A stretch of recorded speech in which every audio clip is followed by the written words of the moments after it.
Today's lecture is over Chapter 4, States of Consciousness, and if you're following along with me on your lecture PowerPoint, you will notice that I have included quite a number of slides, up until slide 22 actually, on the biological underpinnings of psychology.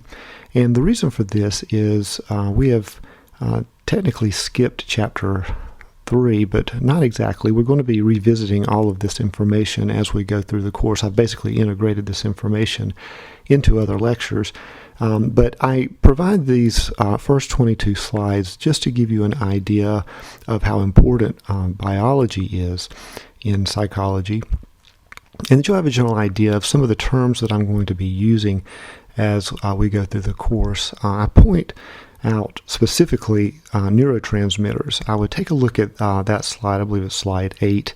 Serotonin, dopamine, acetylcholine, norepinephrine, GABA, and glutamate. Those I'm going to mention these again and again in the course, particularly serotonin and dopamine. We'll run across these neurotransmitters quite often. So just generally familiarize yourself with these slides.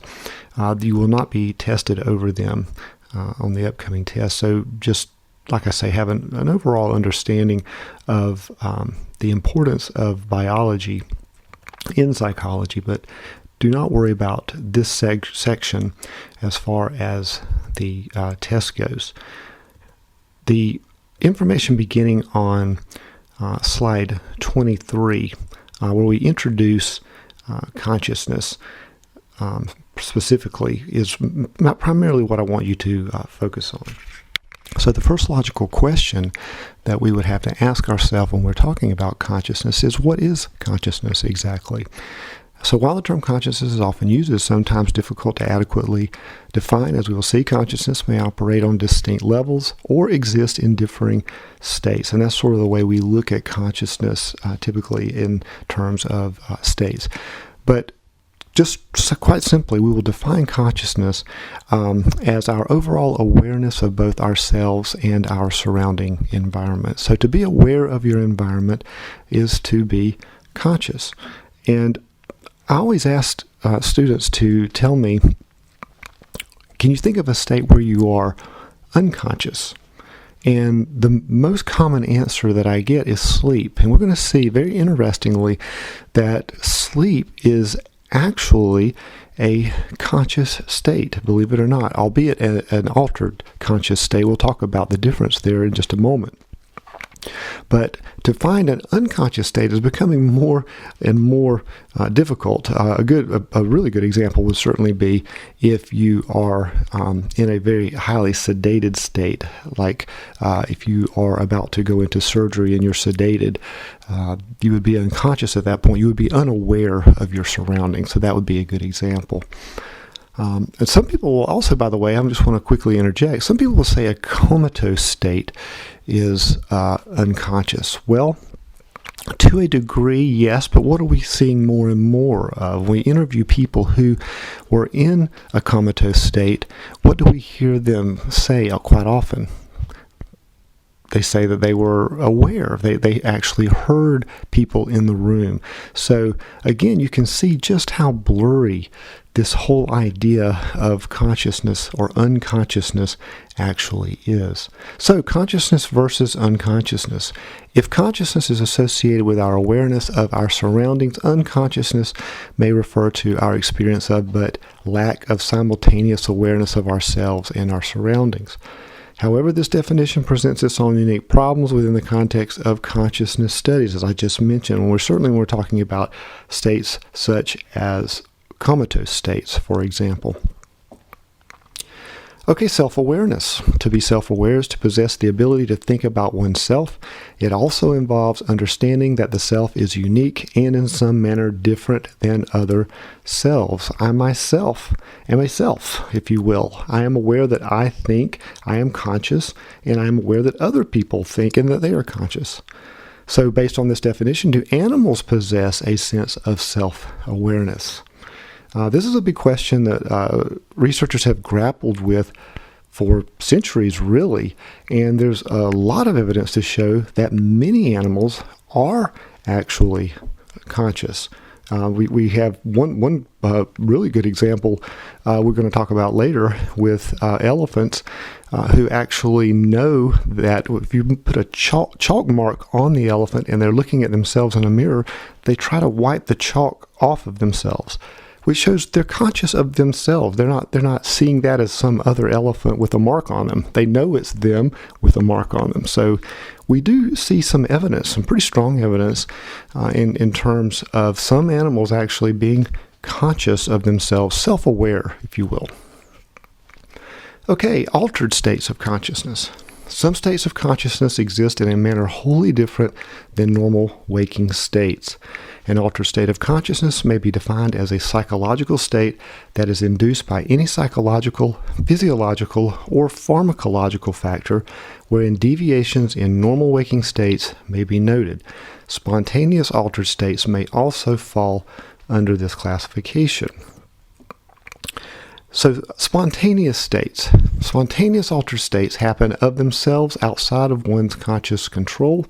Spontaneous states may occur at any time without warning, but are generally expected within a given experiential context, such as sleep states. We're aware that in sleep states, certain things are going to happen, such as dreams, for example. We know that we're going to enter this altered state while we are asleep, this dream state, and it's to be expected, and it's not something that would be considered very strange or unusual. So under this category of spontaneous altered states of consciousness, we see daydreams. Daydreams just happen of themselves. They're very pleasant usually, and a lot of times people would enjoy being able to consciously go into a daydream, but it really doesn't happen that way. You don't just you don't choose to go into a daydream. You may just be sitting reading a book, you may be listening to a lecture, you may be watching television or whatever, and you'll just spontaneously fall into this daydream state.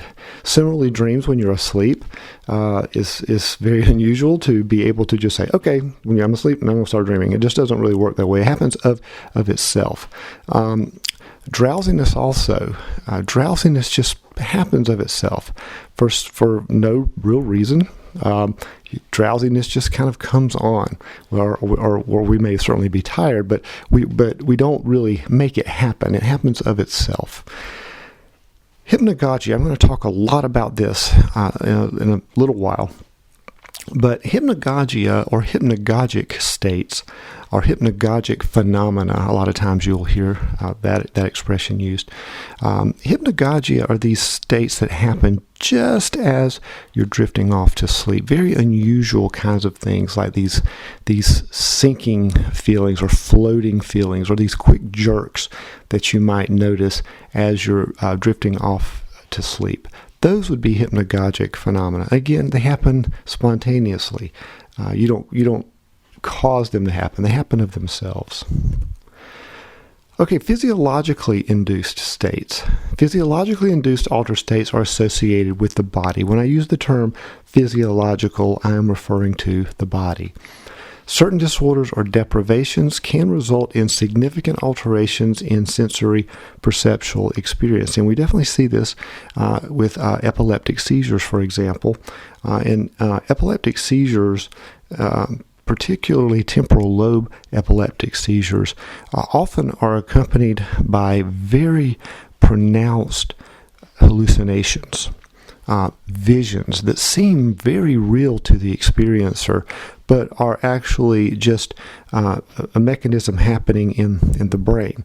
So again, but this is caused by the body. No other cause. We can trace no other cause to it.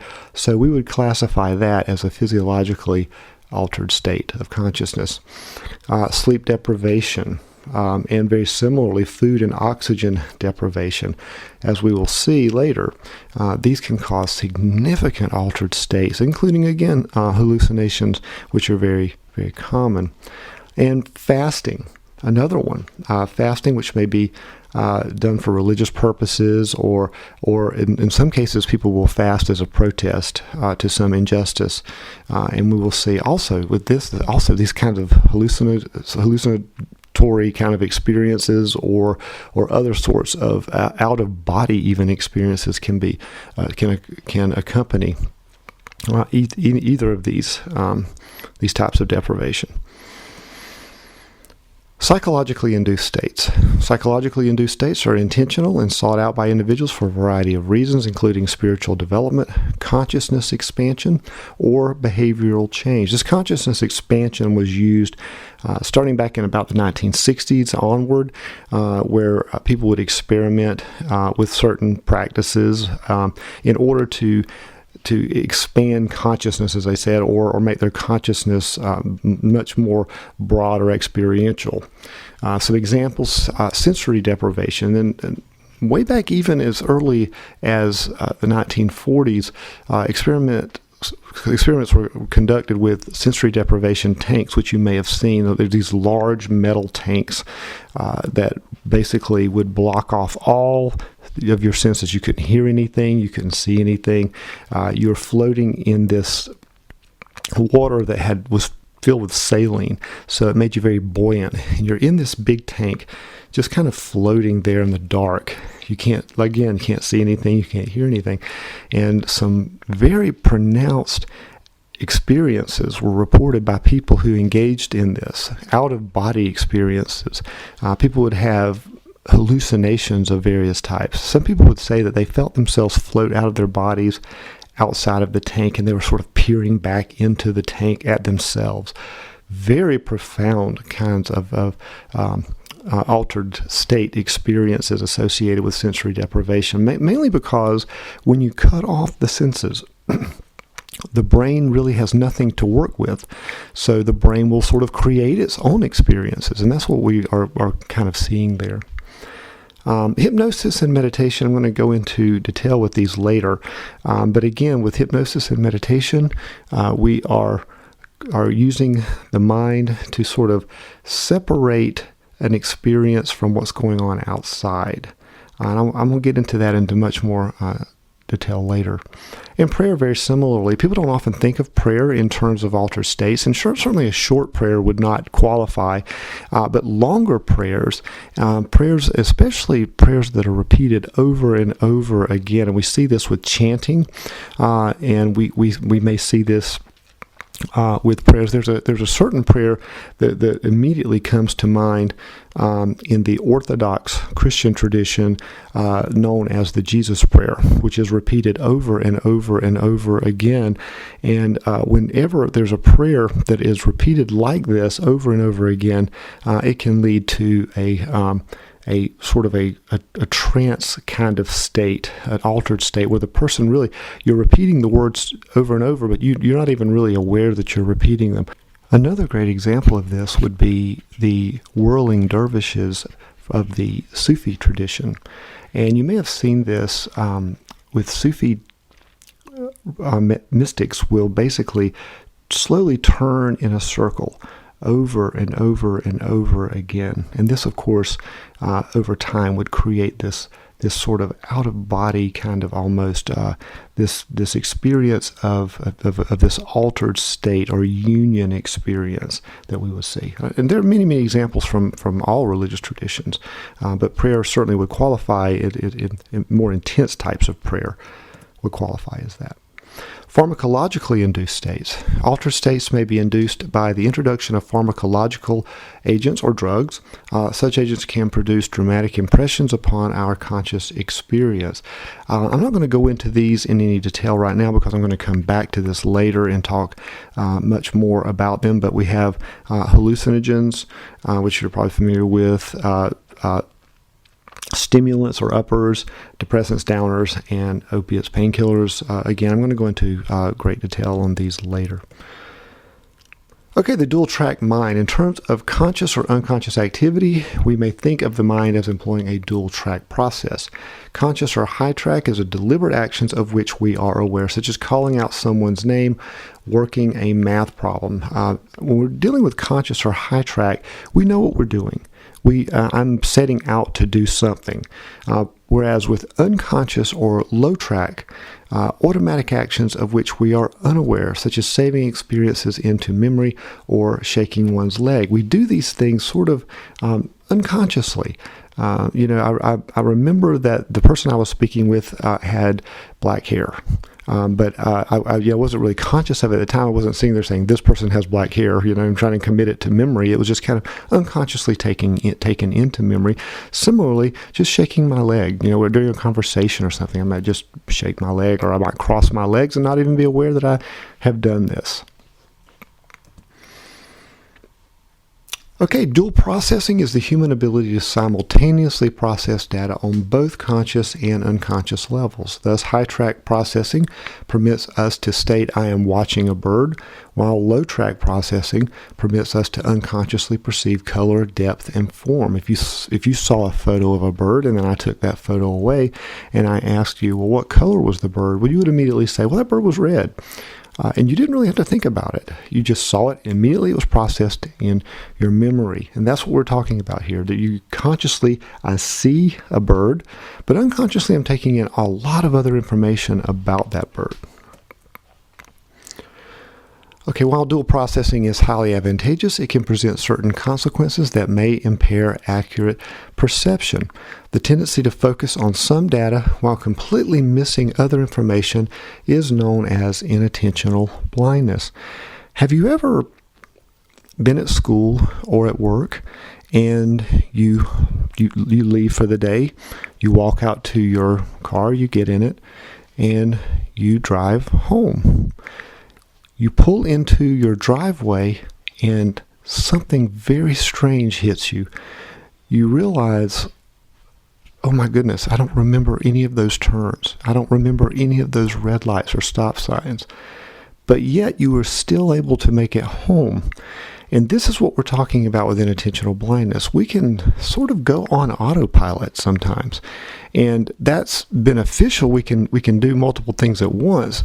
But you can also see the danger there, because usually in a situation where this happens, this inattentional blindness, usually you are so focused on something else, something you may be listening to on the radio, something that may have happened to you at school or at work is so distracting you that you're not really paying attention to the details of simply driving home. In most cases, that can work for us, but there are instances like when someone pulls out in front of you, if you're in one of these kind of unconscious states, you can easily crash into that person. And we see this a lot. We see this distraction. This was one of the reasons why cell phones were made illegal, at least handheld cell phones. While driving, because they led to so many accidents. Because of this phenomenon, this inattentional blindness can happen so commonly, so easily. Selective attention. In our everyday conscious state, we can focus so intently upon one primary piece of incoming information that we may completely miss other data.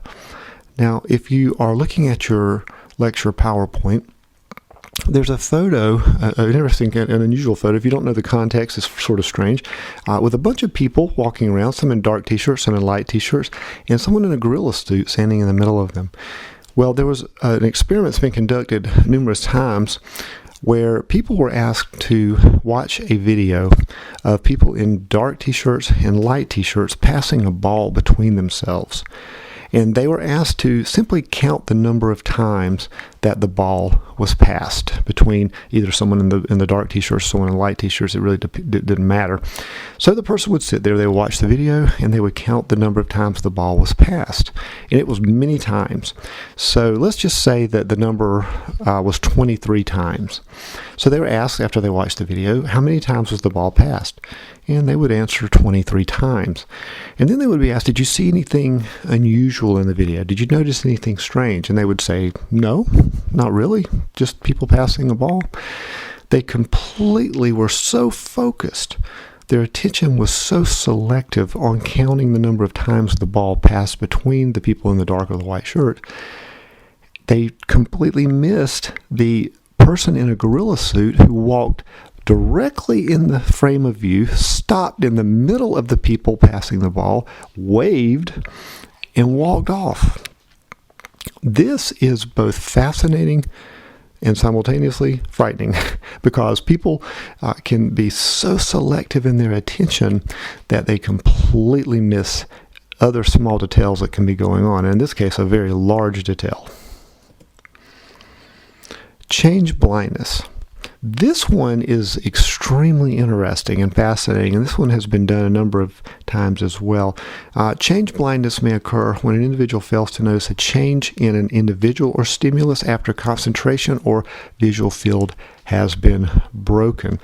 One of the most common examples of change blindness is you'll have a researcher who will walk up to someone on the street, just a random person on the street who looks like they might be local, and you'd simply have a map in your hand and you'd ask them for directions.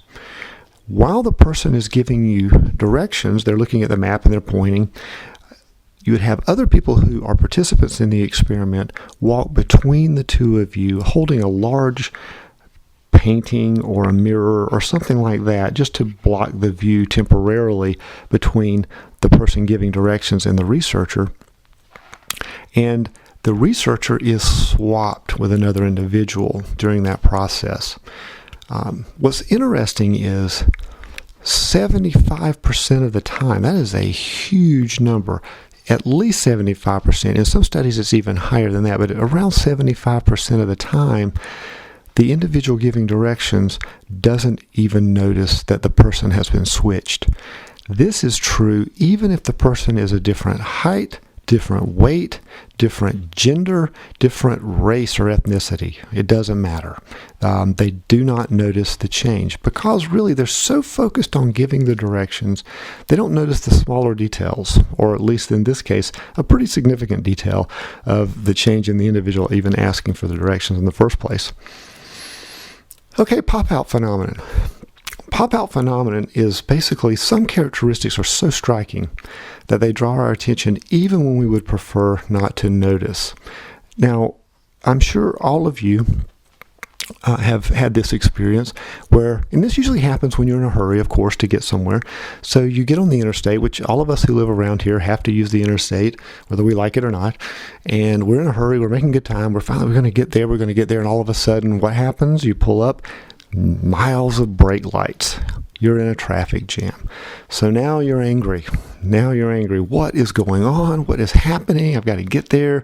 Come on, you're inching along and you're frustrated. Well, eventually you see the cause of the problem up in the distance. You see blue lights flashing. There has been, of course, an accident. So then what do?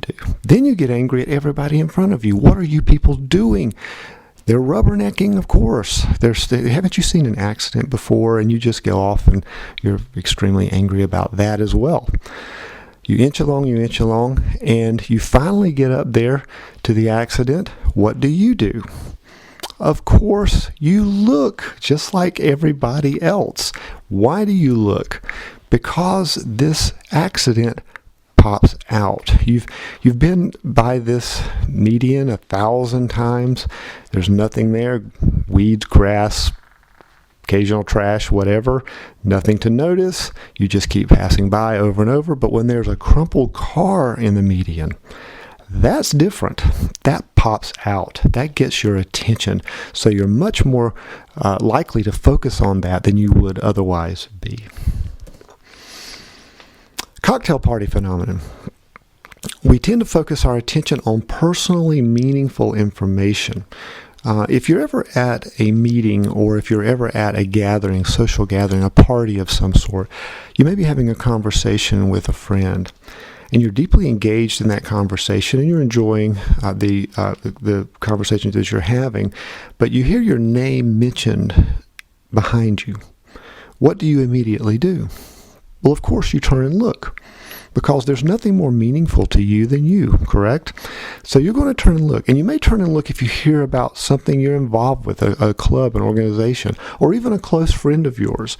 Something that means something to you, you're going to probably turn your attention away. That's what we would refer to as the cocktail party phenomenon. Now, we process information on two distinct levels despite our unawareness of the complex operations supporting this phenomenon. Unconscious parallel processing is akin to running on automatic pilot, such as listening to music while reading a book. And we all have this ability. A lot of people enjoy listening to music while they study. Other people do not, even though they can do it. We can all do this, but it can impair one or the other. There's an old expression, to do two things at once is to do neither, which is kind of humorous, but truthfully it does detract, but we can still do it. I mean, I can listen to music while I'm reading. I can have a conversation while I'm watching television.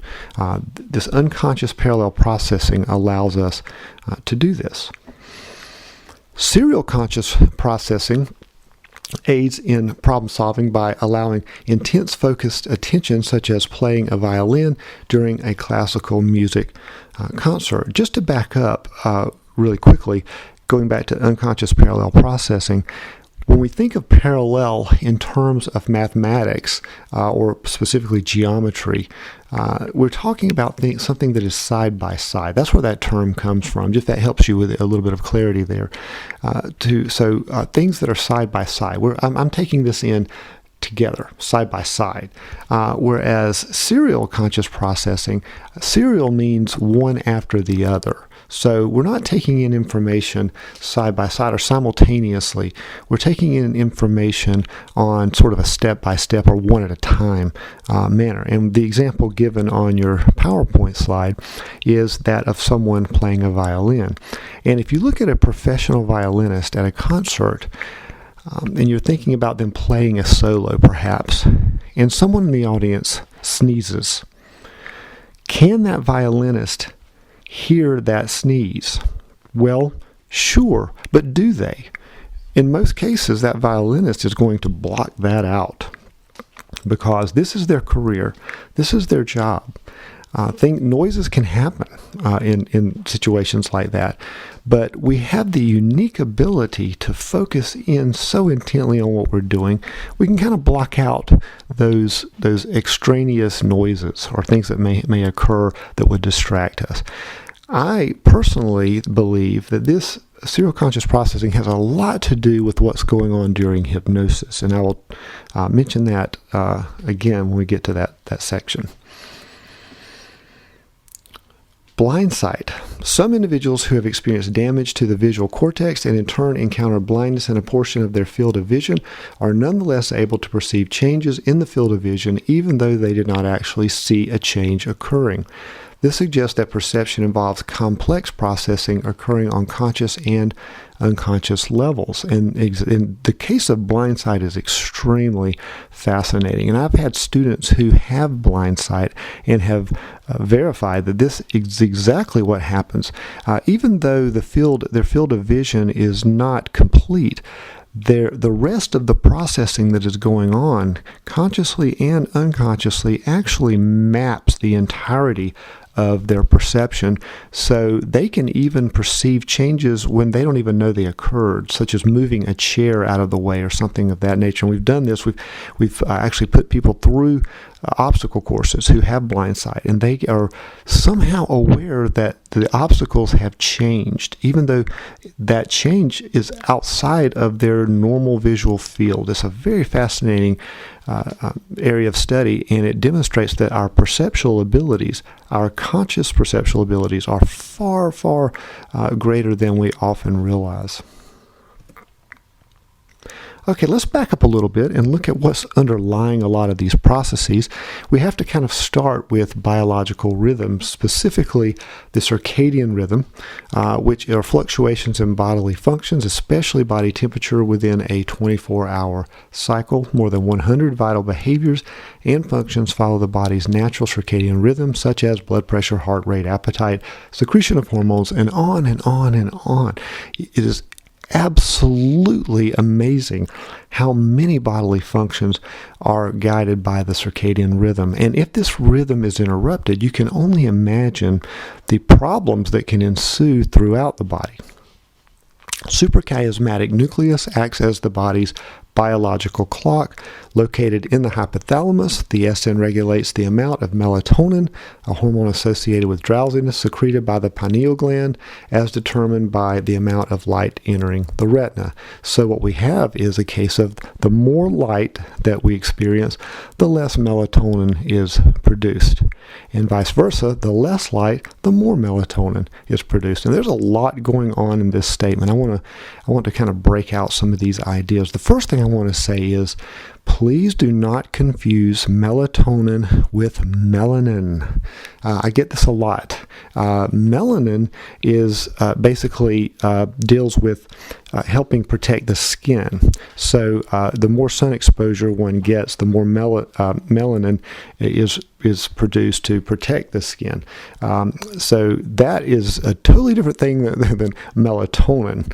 Even though both are sort of associated with light in a way, I don't want you to confuse the two.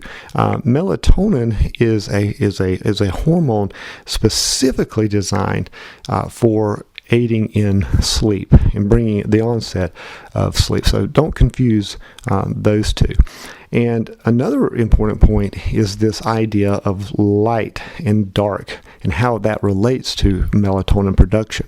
So if I walk out on a really bright sunny day, then what is going on with my melatonin? It is basically not producing as much, right? And if I walk into a very dark room, I'm going to get more melatonin production. And this is why we see really strange sorts of things happen with people who are exposed to long periods of darkness. And we're going to get into that. It's certainly with certain parts of geography and climate can impact that, and it can certainly impact our response to those things. Okay, subjective night, the time during a typical 24-hour cycle when the biological clock informs the body that it is time to sleep. Now, you may work a night shift or have worked a night shift or a swing shift where sometimes you work nights, sometimes you work days, and we all know, and we've all known, either we've done it ourselves or we've known people who have worked these shifts. And I've talked with people who have done this for their entire career. They work night shifts for 30 years or more. And when you ask them about it, they all will kind of tell you the same thing. Well, I made it work, but I never 100% got used to it. Why is that, do you think? Why do you think you can never really get used to it? And they're being perfectly honest and it's truthful scientifically. You really cannot get used to it 100%. It's not the same as working days. Why is that? Well, it is this subjective night. We are biologically predisposed to sleep at night. As human beings, that is when we are biologically geared. I mean, sleeping at night is just what we are meant to do naturally. So if we're meant to sleep at night, then you're going to run into some problems working night shifts, especially swing shifts where it changes over and over again depending on the week. That can really cause some real problems. And this is a terrible thing for people who have to work nights. And there are many careers where you don't have a choice. So what do we see people doing in those careers? Well, they say they coffee up. They take a stimulant such as caffeine to keep them awake because the body's still telling them, hey, it's time to sleep. So it can cause some problems on the job, and so people have to cope with it. It's a real shame, but that's just kind of the world we live in. So we do have these challenges associated with shift work, as I mentioned. Also, some issues related to geography and climate. In terms of geography, we might look at Canada, northern Canada, Alaska, people who live up near the Arctic Circle, where you'll have 6 months of this dark. And what do you think that might do? That produces a lot of melatonin. Similarly, geography. If you look at the Pacific Northwest, for example, around the Seattle area, they just get bombarded with rain and cloudiness almost constantly, which makes it dark. And you've experienced this yourself. When on a dark, rainy morning, you may have noticed how difficult it is to get out of bed. The reason for that being that you've got so much melatonin pumping that you just don't want to get up. And this is what they see on a constant basis. We see very high levels of depression in these areas because melatonin, while a very good thing, a very good hormone and a very healthy hormone, it actually, we're learning more and more about the health benefits of melatonin. But too much of anything, even a good thing, is not good. And that's exactly what we can see. Too much melatonin production may be associated, not with everyone, but may be associated with some people with depression. And we also see this seasonally in some people. We call this seasonal affective disorder, where people might be depressed a little bit during winter. But light therapy has done a lot for helping these people. You just basically sit under a light and it shuts that melatonin production off and kind of restores your rhythm. So there are treatments for this, but I just point this out to demonstrate that this is why we see a lot of these kinds of responses in certain geographies and certain climates. So over a 24-hour cycle, we see many fluctuations, especially body temperature. In terms of body temperature, we tend to when we go to bed, our body temperature is much higher than we see throughout the night. And you may notice this when you go to bed, you may be kind of warm sometimes and you say, oh, I just barely need a sheet tonight. But about 2 a.m. you wake up and what are you doing? You're searching for some cover because your body temperature has decreased and you need some more cover for warmth. Arousal and energy levels. We also see this. And this may have to do with a lot of things, primarily age also, but some people are more highly aroused in the morning. They're morning people. Some people are more aroused in the evening. They're kind of night owl people, and we see this. And we also see this with age. Younger people tend to be more highly aroused later. Older people aroused younger. And mental acuity and sharpness. Very similarly, we see some people they like to take morning classes. They're much sharper in the morning. Some people like to take afternoon classes. They tend to do better in the later afternoon. It just kind of depends. Most people, if you were to take a poll, prefer morning classes, actually. So, but generally, it can depend on the individual. Okay, sleep. When our biological clock informs the body that it is time to sleep, the various parts of the cortex cease communications and a new form of consciousness overtakes us. Remember, when you are asleep, you are conscious, albeit an altered state. And let me demonstrate what I mean by this, because a lot of people say, well, I don't know. I'm pretty out of it when I'm asleep. I don't know what's going on around me. Well, let me prove to you that you actually do. Have you ever been asleep and dreaming about whatever, and your alarm clock goes off, and the alarm actually becomes part of your dream? It might be a siren, or it might be some sort of bell ringing, or something like that. You see, you've integrated something going on outside of yourself into the dream. So you are conscious of that noise, correct? Another example of this would be getting really warm. Have you ever had too much cover on you and you got really hot and sweaty and you've had a nightmare? Well, this is being conscious of what's going on in your environment and integrating it into the dream. And I could go on and on.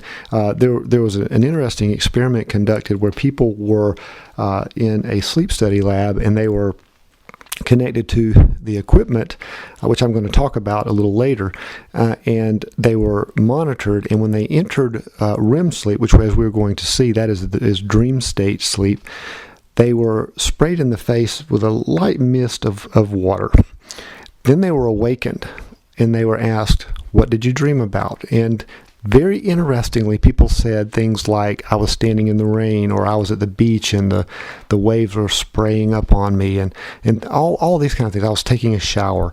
So they had integrated what was going on outside of them into the dream, meaning that they were conscious of what was going on. So you are in a conscious state, albeit altered, when you're asleep.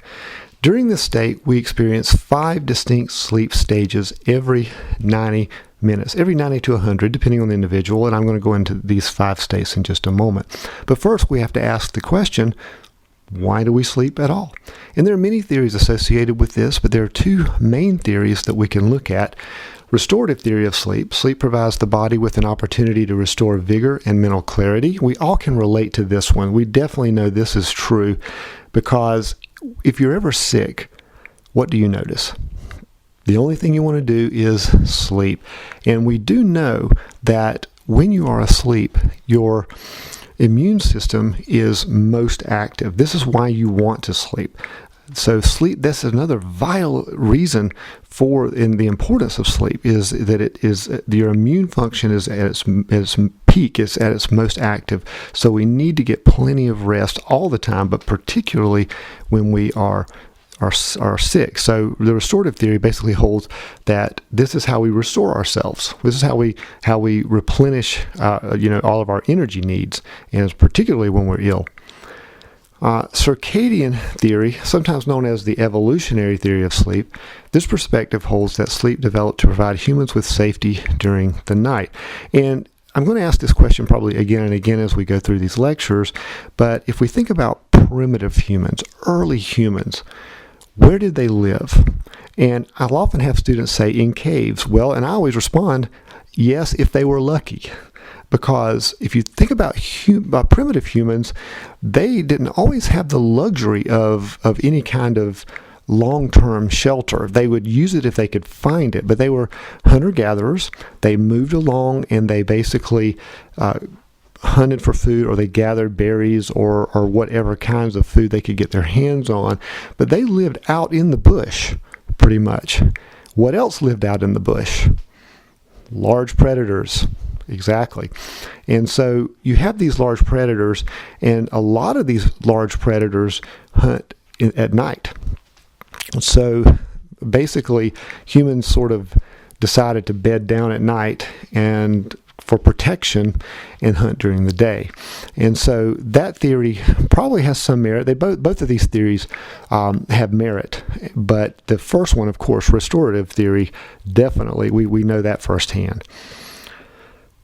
Okay, again, some benefits of sleep. There are many, far too many. I could go into an entire lecture on the benefits of sleep, but just to mention a few key benefits, I will start with, this supporting the enhancement and recording of memories. This is a very important part of sleep that has not been known for a very long time, but now we see just how important sleep is in recording these memories, particularly REM sleep. Getting to that REM stage of sleep is vital. And I can demonstrate this to you by people who may drink to excess, and you've probably seen people who have done this, and they would do all of these crazy things at a party under the influence, and then they would go home and just pass out. Well, I'm going to talk about this more later, but alcohol is actually has a sedative effect. So when someone drinks to excess and they pass out, they're not engaging in normal sleep. They're engaging more in a sedated state. So you'll notice people who have engaged in all of these outrageous behaviors under the influence of alcohol might say the next day, I don't remember any of that. And they're probably telling you the truth in many cases, because the alcohol consumption impairs the ability to sleep properly, which in turn can also impair the recording of memories. Also, people who suffer from sleep deprivation or suffer from different types of parasomnias or dysomnias, which we're going to discuss in just a moment, they also may lack the ability in some cases to process memories properly. So sleep is very important, is vital in terms of recording memories properly. Sleep supports the facilitation of creative problem solving. Some of our best problem solvers get really good sleep. There are exceptions to this. Leonardo da Vinci would be one of them. Leonardo da Vinci did not get a lot of sleep every night, and he just happened to be a really great problem solver and creative genius. But again, there's always an exception to the rule. But generally speaking, what we see is the better the sleep that someone gets, the better they are at being creative, better problem solvers. Also, sleep has an impact on growth hormones and immune system, as I mentioned earlier, particularly the immune system. Again, very, very important to get adequate sleep every night to support that immune response and to help you fight off a disease. But similarly, growth hormones we've seen, children, for example, who get inadequate sleep, we've noticed that their growth can be stunted. And it is something that you would never really think about, but we've seen a lot of evidence related to this, where children, again, not getting that adequate sleep, it can impact not only their health, which we also see, but also their growth. Okay, we've answered this question. When asleep, are we unconscious? Well, not in the traditional understanding of what that means. We are conscious, but we are in this altered state of consciousness. And the two types of sleep that we would refer to would be NREM sleep and REM sleep. NREM sleep, known as non-rapid eye movement sleep. In this state, we're going to talk much more about this in just a second. Your eyes are not moving. You can usually see when someone's asleep and they're dreaming in REM sleep, the eyes are moving rapidly behind the eyelids. But in NREM sleep, we do not see this. Their eyes are just closed, and you may not even be able to tell the difference between someone who's actually asleep and they just have their eyes closed. That's what NREM looks like. General slowing of respiration and heart rates, minimal bodily movement, and drops in blood pressure and brain activity. This NREM sleep is this really great time. You may be lying on your couch watching your favorite TV show, and you close your eyes and you just start slowly drifting off. And that's what we're looking at here with NREM sleep. And occasionally you might just jerk back awake, and we'll talk about what that is in a moment, but that would be another characteristic of NREM sleep. REM sleep, known as rapid eye movement sleep. Again, this is because you see the eyes moving rapidly behind the eyelids. Appearance of paralysis in large bodily muscles. I want you to hold on to that for just a moment. I'm going to come back to that in just a minute and explain why this is really significant.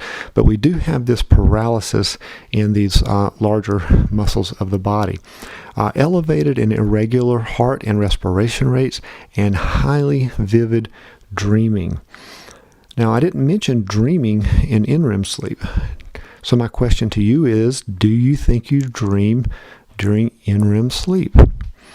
Well, the answer to that would be yes, but, and this is going to be the answer in here consistently in this course. Yes, you do dream, but it is completely different than what you might experience during REM sleep. The best way to explain it would be, think of NREM sleep as NREM dreams as more of a snapshot, and REM dreams as more of a movie. And we're going to talk a lot more about this in just a minute. But we do dream during NREM sleep, but it's like you may find yourself just walking along and you trip and jerk awake. There's no real storyline there. It's just a moment in time.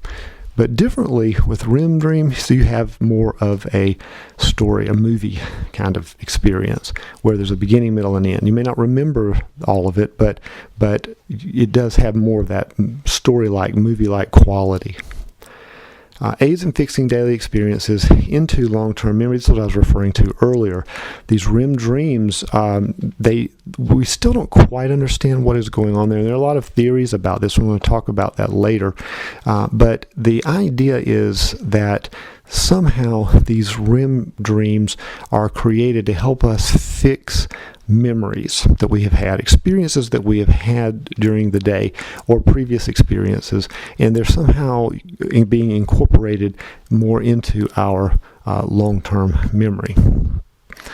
Depth of sleep is determined by brainwave activity as measured via polysomnograms, which reveal alpha, noted primarily during the wakened state, and delta, noted primarily during deep sleep state waves within the brain. Now, in your textbook, you're going to see other wavelengths mentioned, and there are a number of them. But for our purposes, I want you to remember primarily alpha. The more alpha you have, the more awake. The more delta, the deeper sleep you're in. If you remember that, you're going to be fine for our purposes. Okay, sleep paralysis. During sleep paralysis, the brainstem blocks messages from the motor cortex, thereby creating paralysis in large muscles of the body, also known as paradoxical sleep, because even though the body is immobile, the brain is still very active.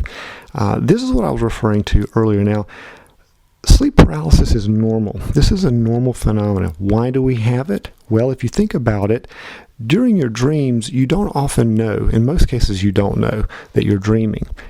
The monster's really chasing you, right? It's vivid. It's a real experience.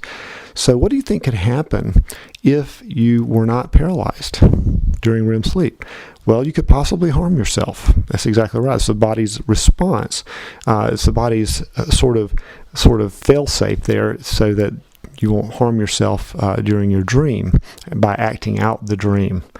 Now, having said that, even though sleep paralysis is normal, sleep paralysis can also become what we call a parasomnia, where it may come on too early or it may stay on too late. I'm going to get into that later on in the lecture. But generally speaking, it works like it's supposed to, and it's there, and it's designed to protect you from harming yourself during sleep. Okay, there are 5 total stages of sleep, or you may see it sometimes referred to as 4 NREM stages and 1 REM stage. Either way is correct, however you want to remember that. During stage 1, there's this transition from awake to asleep. Again, as I was mentioning, you're lying there, just kind of relaxing, and you'll feel yourself just sort of slowly drifting off. Alpha waves are becoming irregular, so you have these alpha waves, as I mentioned.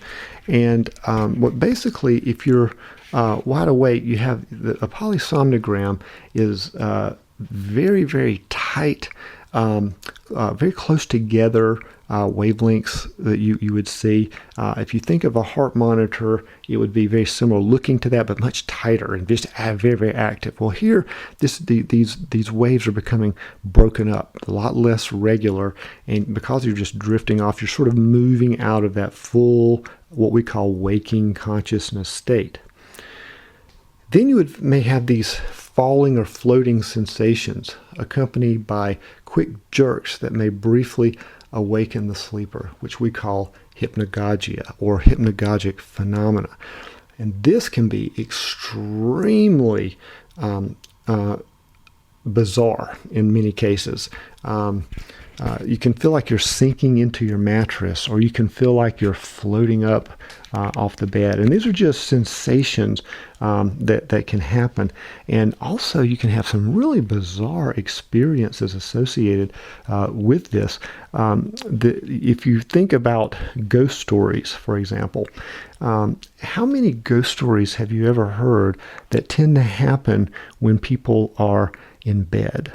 If you think about this, as they're falling off to sleep or as if they're just waking up. And I'm going to talk about this in just a moment. But particularly if someone has been primed, like they say, well, be careful in that room's haunted. That's all you need to do. And they're processing that unconsciously. And then during this hypnagogic state, they can see a ghost or see something that's actually not there. They can hallucinate. So that might explain a lot of these cases of these quote ghost stories that may happen in the bed. I remember when I was probably 5 or 6 years old, I had gone to bed, and my mother came into the bedroom, and she had a plate of chocolate chip cookies. And she asked me, would you care for a cookie? And of course, I leapt at the chance. I jumped up and I went to grab a cookie, and as I did, she vanished. It was obviously a hallucination, and I was drifting off to sleep, and the whole event never really really happened. But it seems so real. Looking back on it, it just still seems very real. But she was never there in the room at all. It was just a hallucination. And even recently, within the last couple of years, like maybe 2 years ago, I think I was lying in bed, and I was lying on my side, and it was morning, and I was the only one at home at the time, and I was awake, and I was just kind of lying there, and I felt someone sit on the side of the bed. And of course, I knew I was the only one in the house, so that was alarming. I quickly spun around, and of course, there was no one there. Again, this was another hypnagogic phenomena, more accurately, something we call hypnopompia, which is when you're having this experience as you're awakening. But it's a similar phenomenon, as you can see, and maybe you've experienced similar things. Okay, then we move into stage 2, sleep deepening, with the appearance of sleep spindles or bursts of brain activity, approximately 20 minutes of the sleep cycle. And these sleep spindles, this really looks like a heart monitor on the polysomnogram. It's just now these alpha waves are really breaking up, and you're getting these things, and the brain is just really transitioning and moving into out of this waking consciousness with a lot of activity into a much more slow, much less attention on gathering information from one's surroundings. Then we move into stage 3, slow wave sleep begins, about 20% delta waves present. You see these delta waves really starting to pick up in stage 3, lasts approximately 30 minutes. Then stage 4, deepest NREM stage, presenting over 50% delta wave. So here you see you're really into this deep wave sleep here in stage 4, lasting approximately 30 minutes. REM stage occurs roughly an hour into sleep and lasts about 10 minutes, wherein we are dreaming. And I know it seems like when you have this dream, this lasting all night long, but as you can see, most REM dreams last only about 10 minutes, and then that cycles out, and then you start over again. A good sleeper will usually go through about 6 of these cycles per night, some more, some less, but a good sleeper will hit about 6 of these total stages each night.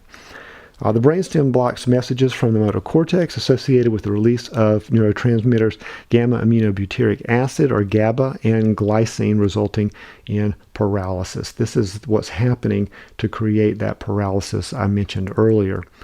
Oxytocin, a hormone associated with contentment and relaxation, spikes during REM sleep.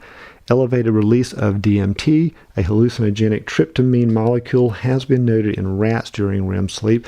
And this is one of the things that we naturally also produce DMT. In rat studies, it seems that this is what is probably causing, or may be causing, this sort of hallucinogenic kind of experience that we have in dreaming. Now, what's interesting is when we're dreaming, we don't really know we're dreaming. There's an exception to this I will mention later, but in most cases, we do not know that we're actually dreaming. It seems real, but what's odd about it is, even though it seems real, when you reflect back on it, dreams have a sort of a hallucinogenic kind of effect. It's this sort of trippy effect, if you will. It's not like real life. It's much more again, hallucinogenic. It's hard to find a word that you can describe it. It's sort of fantasy almost like, if you will. And we're thinking that the reason for that is this DMT that is released is kind of producing that effect that makes it like that, sort of a surreal, hallucinogenic kind of experience, rather than your everyday waking experience with reality. So that may be what is happening there. Okay, does age make a difference? It makes an absolute difference. Infants and young children tend to enjoy the longest periods of sleep and post the highest percentage of REM sleep. Well, of course they would. If they're sleeping the longest, they're definitely going to post the highest percentages of REM sleep. Now, I often will ask students this question, and sometimes parents want to argue with me on this, but I'm going to show you why I am correct. I often ask, how long do you think an infant sleeps on average per day? And I get a number of different answers on this. But would you believe that most infants will sleep between 16 and 18 hours per day? Now that's shocking, because parents would say, no way, that child is not sleeping that long. I didn't say consecutive. These are not consecutive. Children basically nap throughout a 24-hour period, but it does add up over time to a lot. And why is this? Well, like we talked about earlier, a young child's immune system has not fully formed. This is why we do see children that get sick a great deal. Their immune system is very, very compromised and weak when they're young. So that immune system is still forming. And growth hormones, another one, they're growing.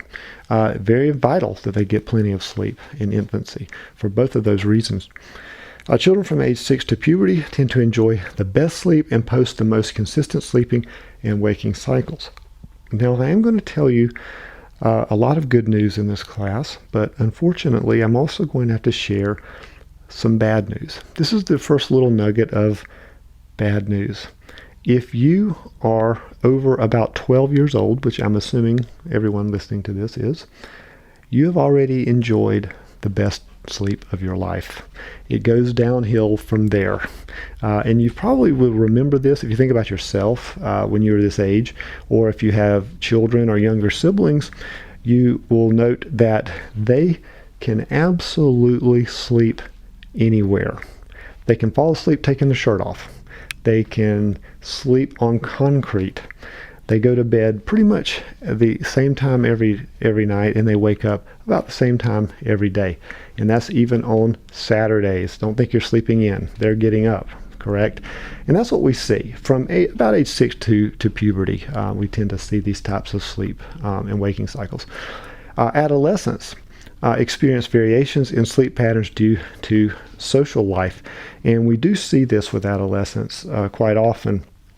They are taking on a part-time job, perhaps. They're dating, they're hanging out with their friends, they're staying out longer, and these kinds of things, which can significantly disrupt their sleep patterns. Now, we once thought that adolescents didn't really need that much sleep. They could get by just fine on 5, 6, 7, 8 hours of sleep, fine with them. But we're seeing just the opposite is true. Actually, the adolescent period, ideally, we would like to see even more sleep. In some cases, upwards 9, sometimes 10 hours of sleep per night would be good during that stage of life. Post-impaired academic performance when sleep is lost. Many studies have demonstrated this, that adolescents who get plenty of sleep tend to do better in school overall. Adolescents who get less sleep tend not to fare as well. And of course, these are correlational studies, as we've just discussed. That doesn't mean it's true of everyone, but we do see an extremely high correlation between the amount of sleep an adolescent receives and the quality of their grades.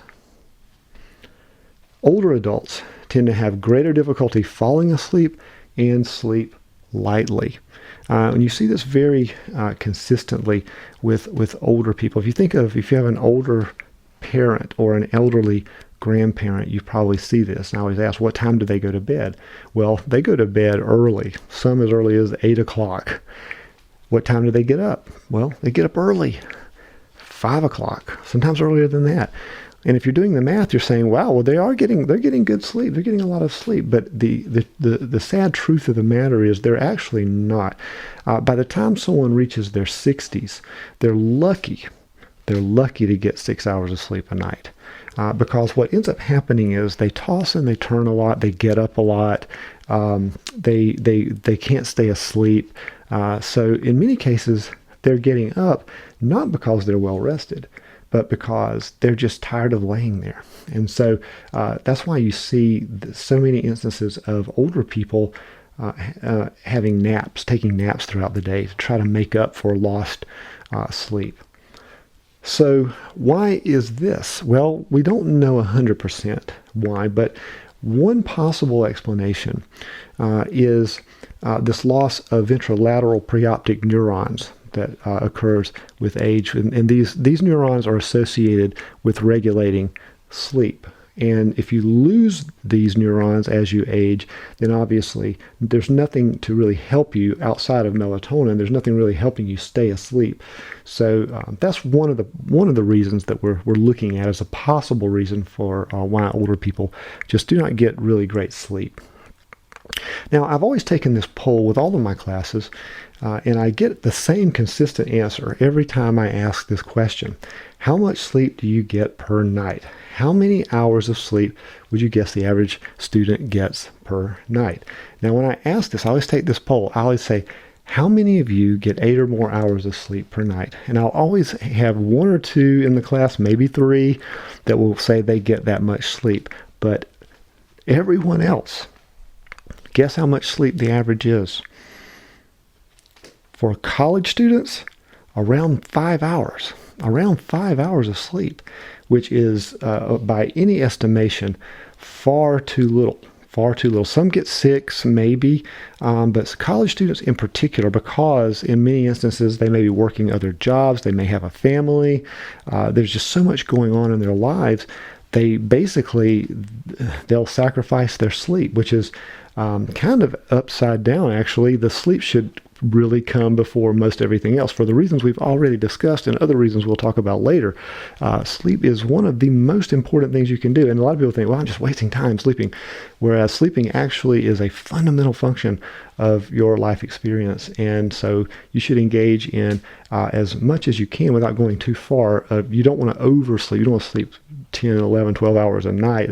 That can be just as harmful as not getting enough sleep, because then you can look at basically brain function impairments occurring if you get too much sleep. But for most people, that is not a problem. The big problem is not getting enough. So really work towards getting that ideal sleep every night. And of course, the general target is 8 hours, but that varies from person to person. Some people can function quite well on 7 hours of sleep. We see that. We look at that average around 7 to 8 hours. Again, there's no magical number for every human being as to how much sleep they need. But again, we're looking at just generally speaking, around that 7 to 8 hour mark. And we talked a little bit about this. Are you a night owl or a morning lark? Night owls tend to be younger. Alertness peaks during the evening hours, and we see this. Younger people, they like going out at night. They like staying out late. Their alertness and their arousal level is very high in the afternoon or evening. Morning larks tend to be older, generally beginning during the 50s. Alertness peaks during morning hours, and you'll see that with older adults. They tend to be very, very alert early on, get up early and do most of their activities in the morning, and then they just slow down by the end of the day. And many of them, and we sometimes can find humor in older adults, will eat dinner as early as 4 o'clock in the afternoon, because again, they're winding their day down, whereas the opposite with much younger people. Culture and sleep. Total average sleep varies widely among cultures. Citizens of France, for example, sleep an average of 9 hours per night, whereas Japanese citizens average 6 or less hours per night. Quality of sleep also varies widely among cultures. In one study, Belgium, South Africa, and China reported the worst sleep quality.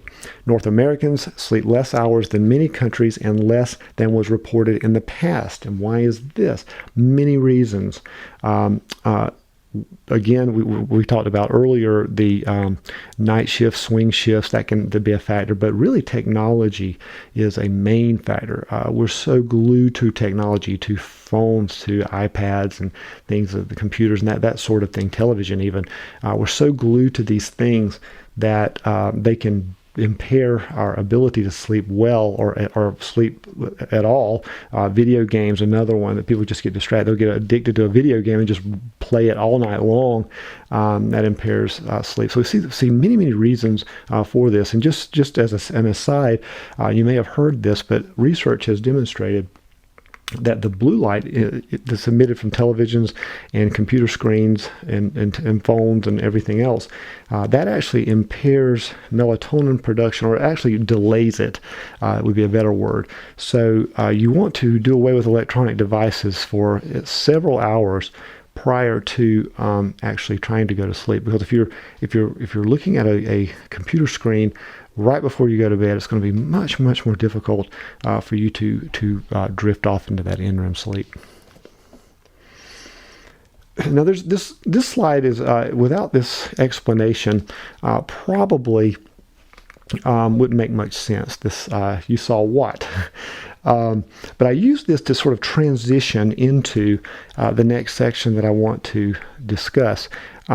There was an individual. He's a very famous skeptic, you might say. Very kind of doesn't believe in any kind of unusual phenomena. He doesn't believe in ghosts. He doesn't believe in Bigfoot, these kinds of things. And he certainly doesn't believe in alien abductions, even though it happened to him. So how can that be the case?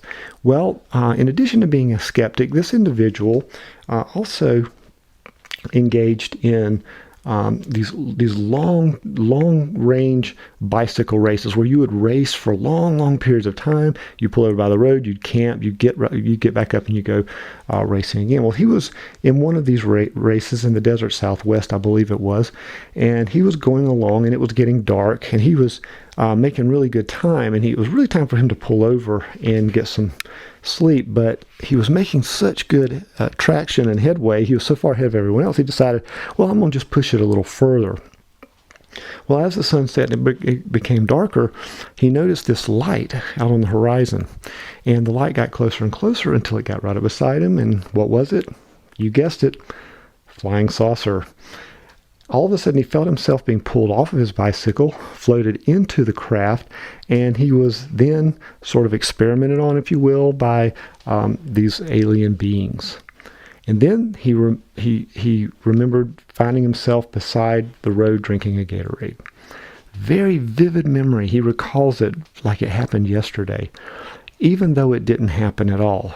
What had happened was he was going along on his bicycle and he began to wobble, and his road crew in an ambulance pulled him over, put him on a gurney, and began rehydrating him. That's what actually happened.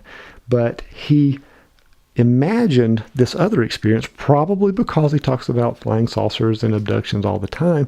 That's how his mind sort of created that hallucination because of that. But why did this happen to him? Two reasons. Extreme dehydration combined with sleep deprivation. This is the sort of 1-2 punch of having these very vivid hallucinations, particularly the sleep deprivation over a long period of time, and it's certainly under physical exertion. You can see some really bizarre effects. So some physiological effects that we might see: extreme difficulty maintaining concentration, and that goes hand in hand with notable impairments in the ability to learn. This is why cramming does not work. You may have experienced this. You'll just say, I'm just going to cram this out. Well, after a while, the brain just sort of shuts down. You just can't put in any more information. It just will not process it. So cramming just simply doesn't work. Don't try it. Study over small chunks over a longer period. That's the way you study. Irritability and negative mood extremes. You may have seen this with people, or even yourself. People who do not get adequate sleep, they're irritable, they're moody, they'll yell at you at the drop of a hat. In extreme cases, as I just mentioned, hallucinations may occur. Compromises in health, we touched on this. Weight gain, immune suppression, increases in inflammation, arthritis, and heart conditions. I can go down the list. What we're seeing more and more of are people who do not get adequate sleep have more and more health problems than those who do get adequate sleep. Failure to form long-term memories, which occur during REM sleep. Again, I mentioned this. If you're not going through adequate cycles of REM sleep, then you are definitely not going to be forming memories properly.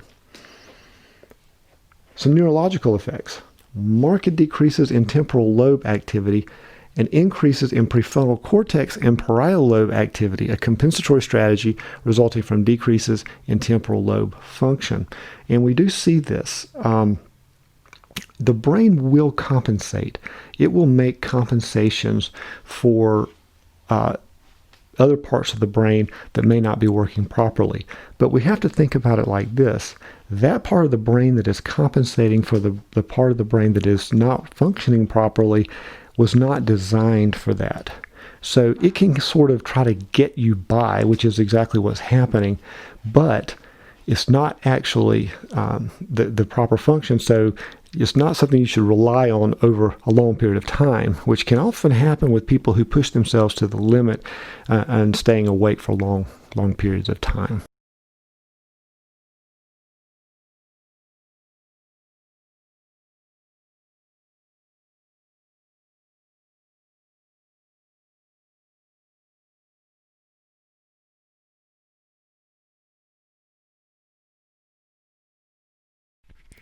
Sleep deprivation also has a major effect on accidents.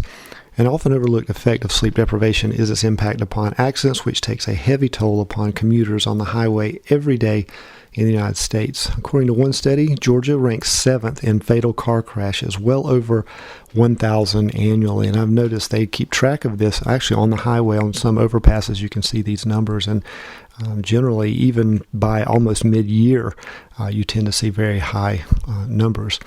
I-285 was found to have more fatal accidents per mile than any other highway in the country. And of course, that's been challenged by some people in Georgia, but either any way you look at it, it definitely 285 is one of the most dangerous highways in the country. Okay, moving right along to common sleep disorders, which we call parasomnias. Parasomnias are remarkable sleep disturbances whereby behaviors generally experienced only during waking states are exhibited while the individual is sleeping. These disturbances can be quite debilitating and unsettling in some instances.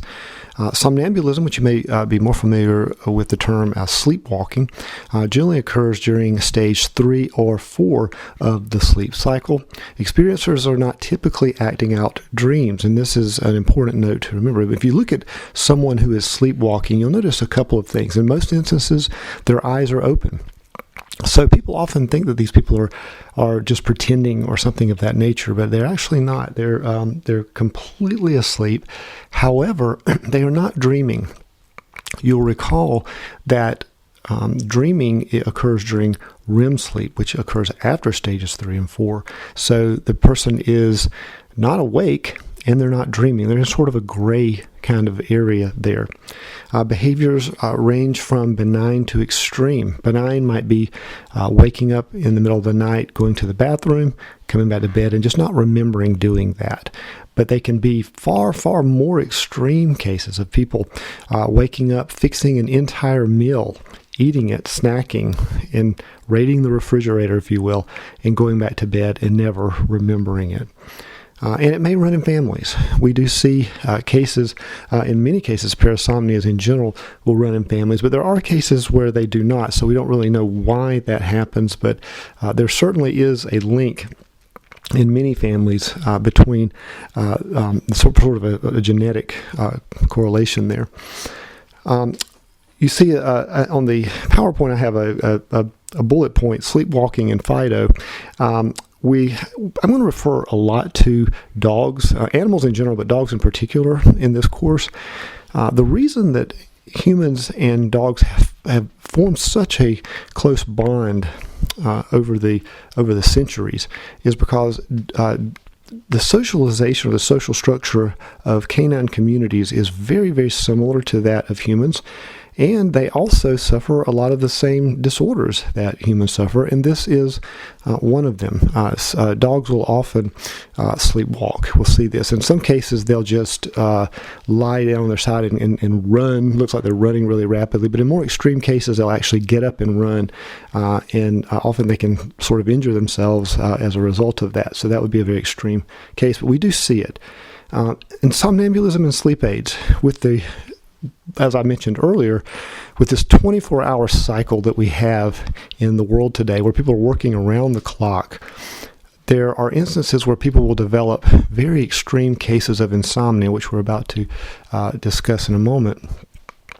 And a number of sleep aids have been developed to assist with this, and they tend to work pretty well for most of the people that need to take them. You're probably familiar with them. I won't call any names. But there are also some very strange side effects that we can see, and you can look these up online. That people have awakened and realized they had done something they don't remember doing. It's sort of like one of these sleepwalking cases I mentioned earlier, getting up, raiding the refrigerator. I was talking about this in one of my previous classes, and I had a student who volunteered a story that she was on one of these sleep aids, and she got up during the middle of the night. She had fallen asleep, got up during the middle of the night, went out to her garage, got a can of pink paint, brought it back to her bedroom, painted the entire bedroom over the lamps, pictures on the wall, furniture, everything, and just went back to bed and awakened the next morning in sheer terror. It looked like someone had broken into her house and just painted her room pink. But she just didn't remember any of this. And so there is this sort of odd connection between these sleep aids and these parasomnias. So it's something to be aware of. It doesn't happen that way with everyone, but you can read the stories online. They're fascinating. Somniloquy is much more common for everyone. Sleep talking. Almost everyone does this, and it can happen at any stage during the sleep cycle. You've probably been sitting beside someone who is sleep talking before, and you may have even tried to talk to them or even get them to do something for you.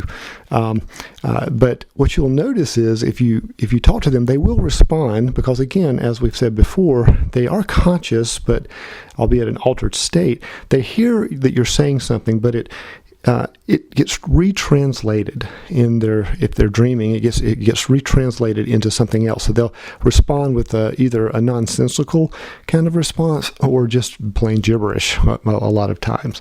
But completely normal, and again, can happen at any stage of the sleep cycle. Now, these next two terms I want to clarify because sometimes students will confuse them and they are completely different. They do sound similar, but they are actually very different terms. The first being nightmare, dreams of a frightening nature that occur during REM sleep, not as severe and not to be confused with sleep or night terrors. Nightmares are just bad dreams. We might awaken and we might be in a cold sweat or our heart might be racing or what have you. Just a frightening dream. But then we realize, oh, thank goodness that was just a dream, just a nightmare. And we can roll over and go back to sleep. Sleep or night terrors are wholly different phenomena. Terrifying experience wherein the sleeper experiences a state of sheer terror and panic. These individuals feel like their life is being threatened. Eyes may be open, much in the case of a sleepwalker, but experiencer is not awake. Again, it's in this gray area. And basically what we see associated with sleep or night terrors, we see this feeling that something is in the room. There's a presence or presences in the room that are sinister. They're evil. They mean harm to you.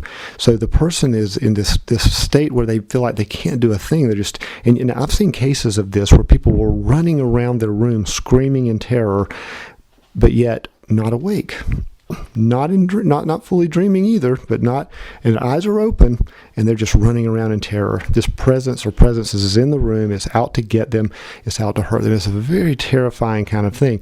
And the really sad part about this disorder is it impacts mostly children, mostly young people.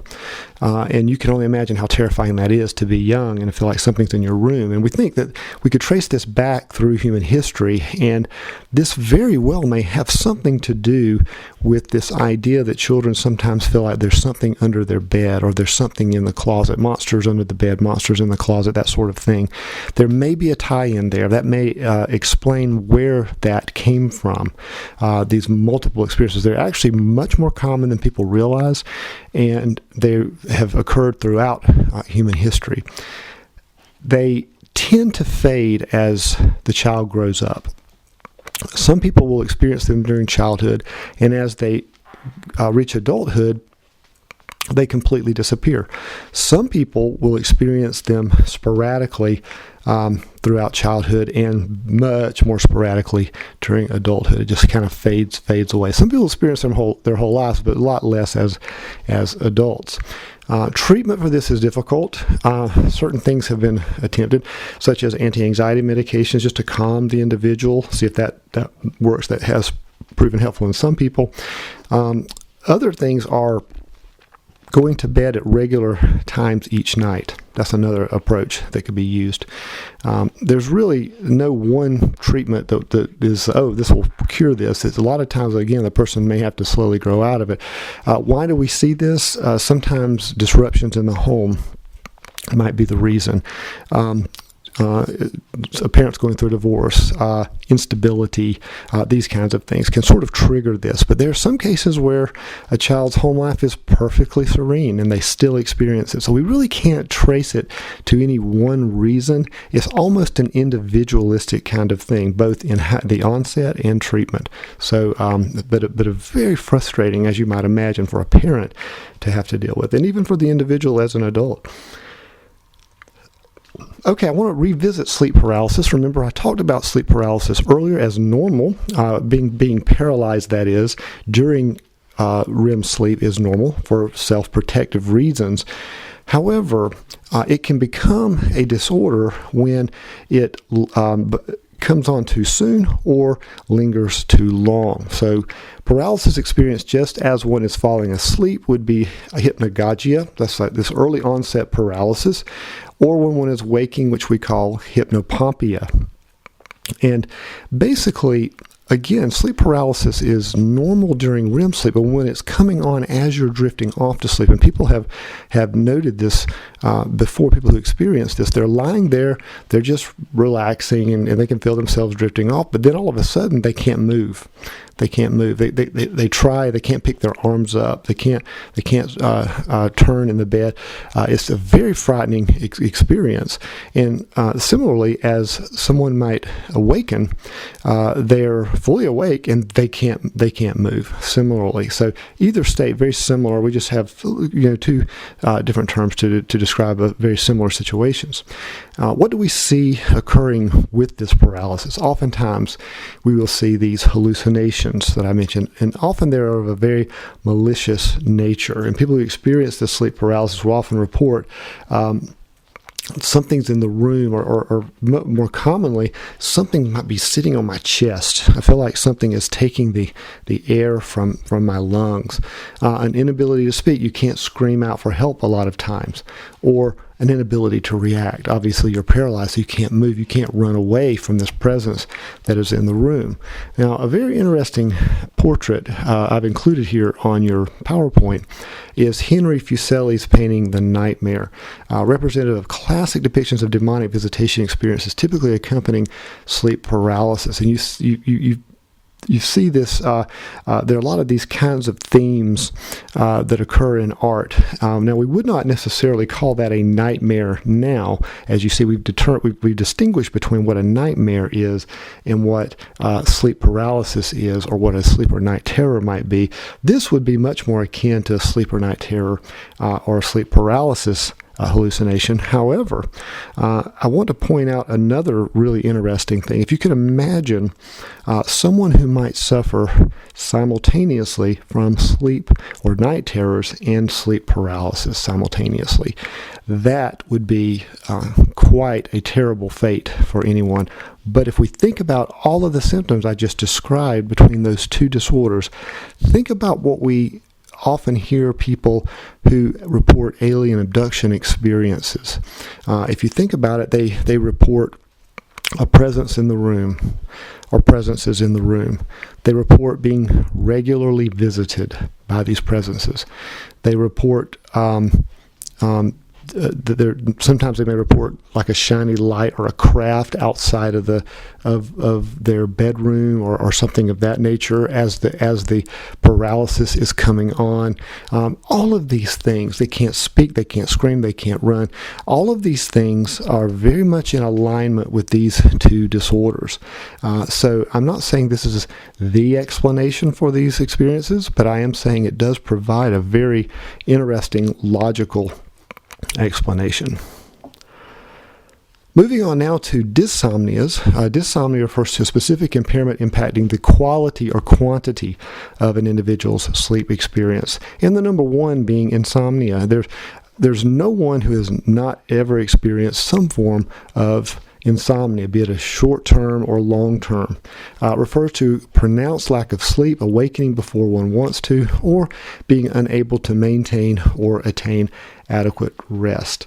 And insomnia there are a number of things that can possibly cause insomnia, but it leads me to this question that I often ask my classes: what do you think is the number one thing that keeps you awake at night?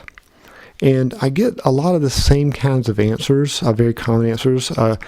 Your phone, your cell phone, or watching television, or any number of things. But the answer is so simple and so obvious that we often overlook it. The number one thing that keeps us awake at night is thinking. Because rest or going to bed is usually the only time that most people have to kind of consider their problems, if you will, or try to work out issues or think about their day. And of course, when you sort of relive your day, or you're trying to work out problems, that can really make your mind very active, which makes it very difficult, of course, to fall asleep. But I can tell you, two things are true. One, you're not going to solve that problem. And two, it'll be waiting for you the next day. You can work on it then. So you're not going to solve it at night. And so that's why we try to train people as much as we can to just put aside thinking about either what transpired that day or what you're facing the next day, and just focus on that rest, because it is far more important to get that rest at night. Narcolepsy, which literally means numb seizure, is reflected in overpowering sleepiness during waking hours, as well as sudden, unexpected episodes of REM sleep. Now, I have heard this described as attacks of REM sleep, and I think that's actually a very good description, because someone with narcolepsy can be standing in a supermarket one minute reading the ingredients on a soup can, and the next minute on the ground completely in REM sleep. So all of those stages that we just talked about, these people don't experience. They go from direct waking consciousness all the way to REM sleep. And so you can imagine how dangerous and frustrating something like this can actually be. There's no real clear cure for the disorder. There are various treatment modalities that are used, but there's no one thing we can say this will cure this problem.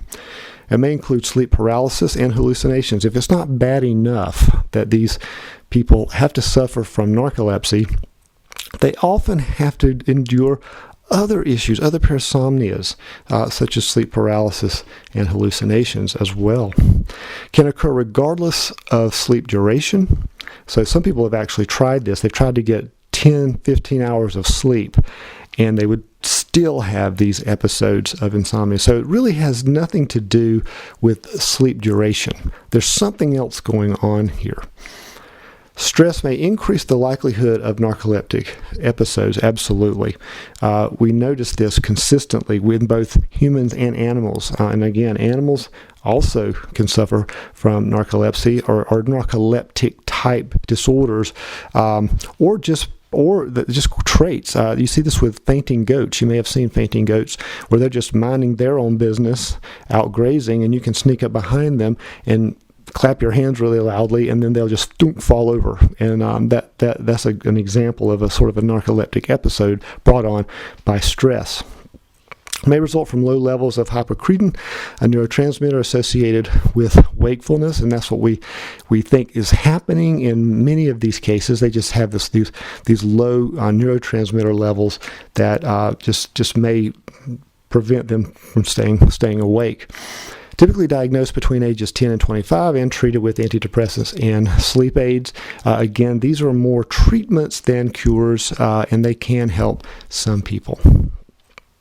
Sleep apnea, from the Greek meaning without breath, is characterized by breath cessation during sleep. People with sleep apnea typically just completely stop breathing. We're going to see why here in just a second. But they completely just stop breathing, and they have to be kind of gasp for air. Their brain sort of kicks in the signal that you are literally dying, and so they'll make this really disturbing gasping noise. This can happen over 300 times per night. It is a very debilitating, very serious problem, and can lead to extreme sleep deprivation. Can affect anyone, but certain characteristics may be noted in a majority of cases. Even a newborn can suffer from sleep apnea. Anyone at any age, for various reasons, can suffer from sleep apnea. But the most common sufferer that we see is typically Caucasian, overweight, middle-aged males. That's the most common group that we see. But again, anyone can suffer from this, just depending. Individuals awaken due to a lack of oxygen or this gasping of air that I mentioned. It may be obstructive. This is the most common form that we see of this. Muscles in the back of the throat will relax, and you've probably noticed this. When you lie down, even people that do not have apnea, this can happen. If you're lying at a certain angle or flat on your back, sometimes when you fall asleep, those muscles will relax, and you may have to clear your throat like that. And that's what's basically happening here, but it's happening on a longer term basis for these people, and their oxygen supply is quite literally cut off, and so that's the most common we see. We also may see central, where a signal transmission failure is so basically the signal is not reaching the breathing muscles, and that's a very serious problem. But that's what we might see with sometimes younger newborns or something like that. Okay, people often ask, what can we do? I mean, I don't suffer from just these major parasomnias, but I do have some issues trying to get adequate sleep, and I have occasional insomnia. Is there anything that I can do? Are there any kind of natural or other approaches I can take to help me with getting more sleep? Well, absolutely. There are quite a few. Changing an uncomfortable mattress or pillow, that's the go-to. That's the number one thing. If something's uncomfortable, if your mattress is uncomfortable, you may want to look at replacing it, or certainly even a pillow. Little things like that can really keep you awake at night. Using a noise machine, something to kind of blend out that your background noise, so you're not hearing little noises, pops and clicks or drips or things outside that may keep you awake. A noise machine can kind of balance that out. Eliminating alcohol. We're going to talk about this in just a moment, but alcohol, even though it can have a sedative effect, what we see with alcohol is certainly with larger amounts of alcohol, people, again, they're not really sleeping in the traditional understanding of the term. They're more sedated when they drink alcohol, which can lead to really poor sleep. They're not really sleeping at all, like we know it, and they're missing out on REM sleep and all these other things. So eliminating alcohol could be a really good measure for someone who's having sleep problems. Nicotine and caffeine are very obvious things to eliminate because they're stimulants, and they will keep you awake. In terms of caffeine, it is the most abused drug in the world. Caffeine is a drug.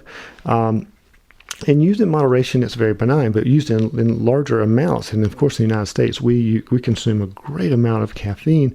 In fact, experts say if you do drink, say, coffee, for example, you should not consume coffee after 2 o'clock in the afternoon, because and it stays in your system anyway, regardless, but you want to try to get as little bit of caffeine in your system as possible by the time you go to bed at night, so that won't keep you awake. Just as an aside, I also would advise anyone who suffers from anxiety, I would highly recommend avoiding caffeine. Caffeine can really, obviously it amps you up regardless, but with someone with anxiety issues who is already plagued by being overly aroused anyway, this can exacerbate the problem to such a degree that it can make the situation far, far worse. And it can also lead to paranoia even. So I would definitely avoid it if you have anxiety issues.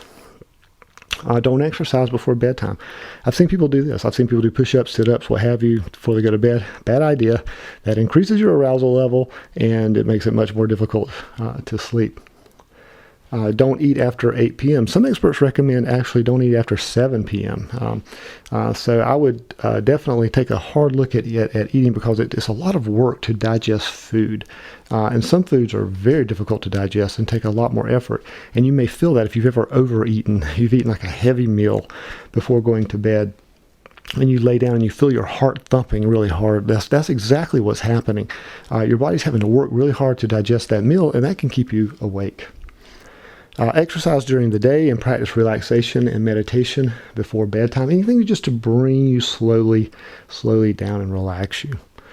Go to bed at a consistent time. This is a major thing that you can do, and a lot of people just fail to do this.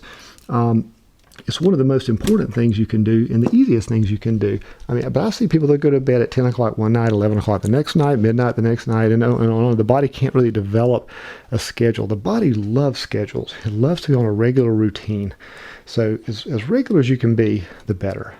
And eliminate all light sources where you sleep. This is another one that is very surprising to most people. But studies have even been done with young children who have night lights in their bedrooms. And they have found that children without night lights get far better rest than children with night lights. Any little bit of light can cause problems with your melatonin release. So you basically want, as ideally, just as blacked out as it can possibly be, because you really want that melatonin to flow as much as possible. So eliminate all light sources if you have problems sleeping in general. Okay, back to dreams. We touched upon this earlier when we were talking about REM sleep. Some types of dreams that we can encounter: REM dreams, highly vivid, emotional, almost hallucinatory dreams with a discernible storyline. As I mentioned, REM dreams have a beginning, middle, and end. You may not remember them, the whole thing, but they do have this story-like or movie-like quality to them. I often ask students, how many dreams do you think you have in a night? And that's an impossible question to answer because you have many. Sometimes you'll have just a very short dream that may seem like it lasts a long time, but it's very short, and then you'll have another one right behind it. So many dream. The answer to that is many, usually many per night. Some people claim they do not dream. That is not true. Everyone dreams. Everyone dreams. You just may not remember your dream. And we're really wired not to remember them. You may remember one or maybe two dreams when you awaken, usually the last ones you had. But can you imagine if you could remember all of your dreams? That would be a pretty complicated problem, wouldn't it? When you wake up the next morning, oh my gosh, my head's just full of all these stories and dreams that I had. So we're really wired not to remember them, or to remember very few of them. In REM dreams, no true storyline, much shorter and less vivid than REM dreams. Again, think of in REM dreams as more of a snapshot. You just find yourself somewhere doing something and it just kind of goes away, that sort of thing. Lucid dreaming techniques that allow the dreamer to remember that he or she is in the dream state.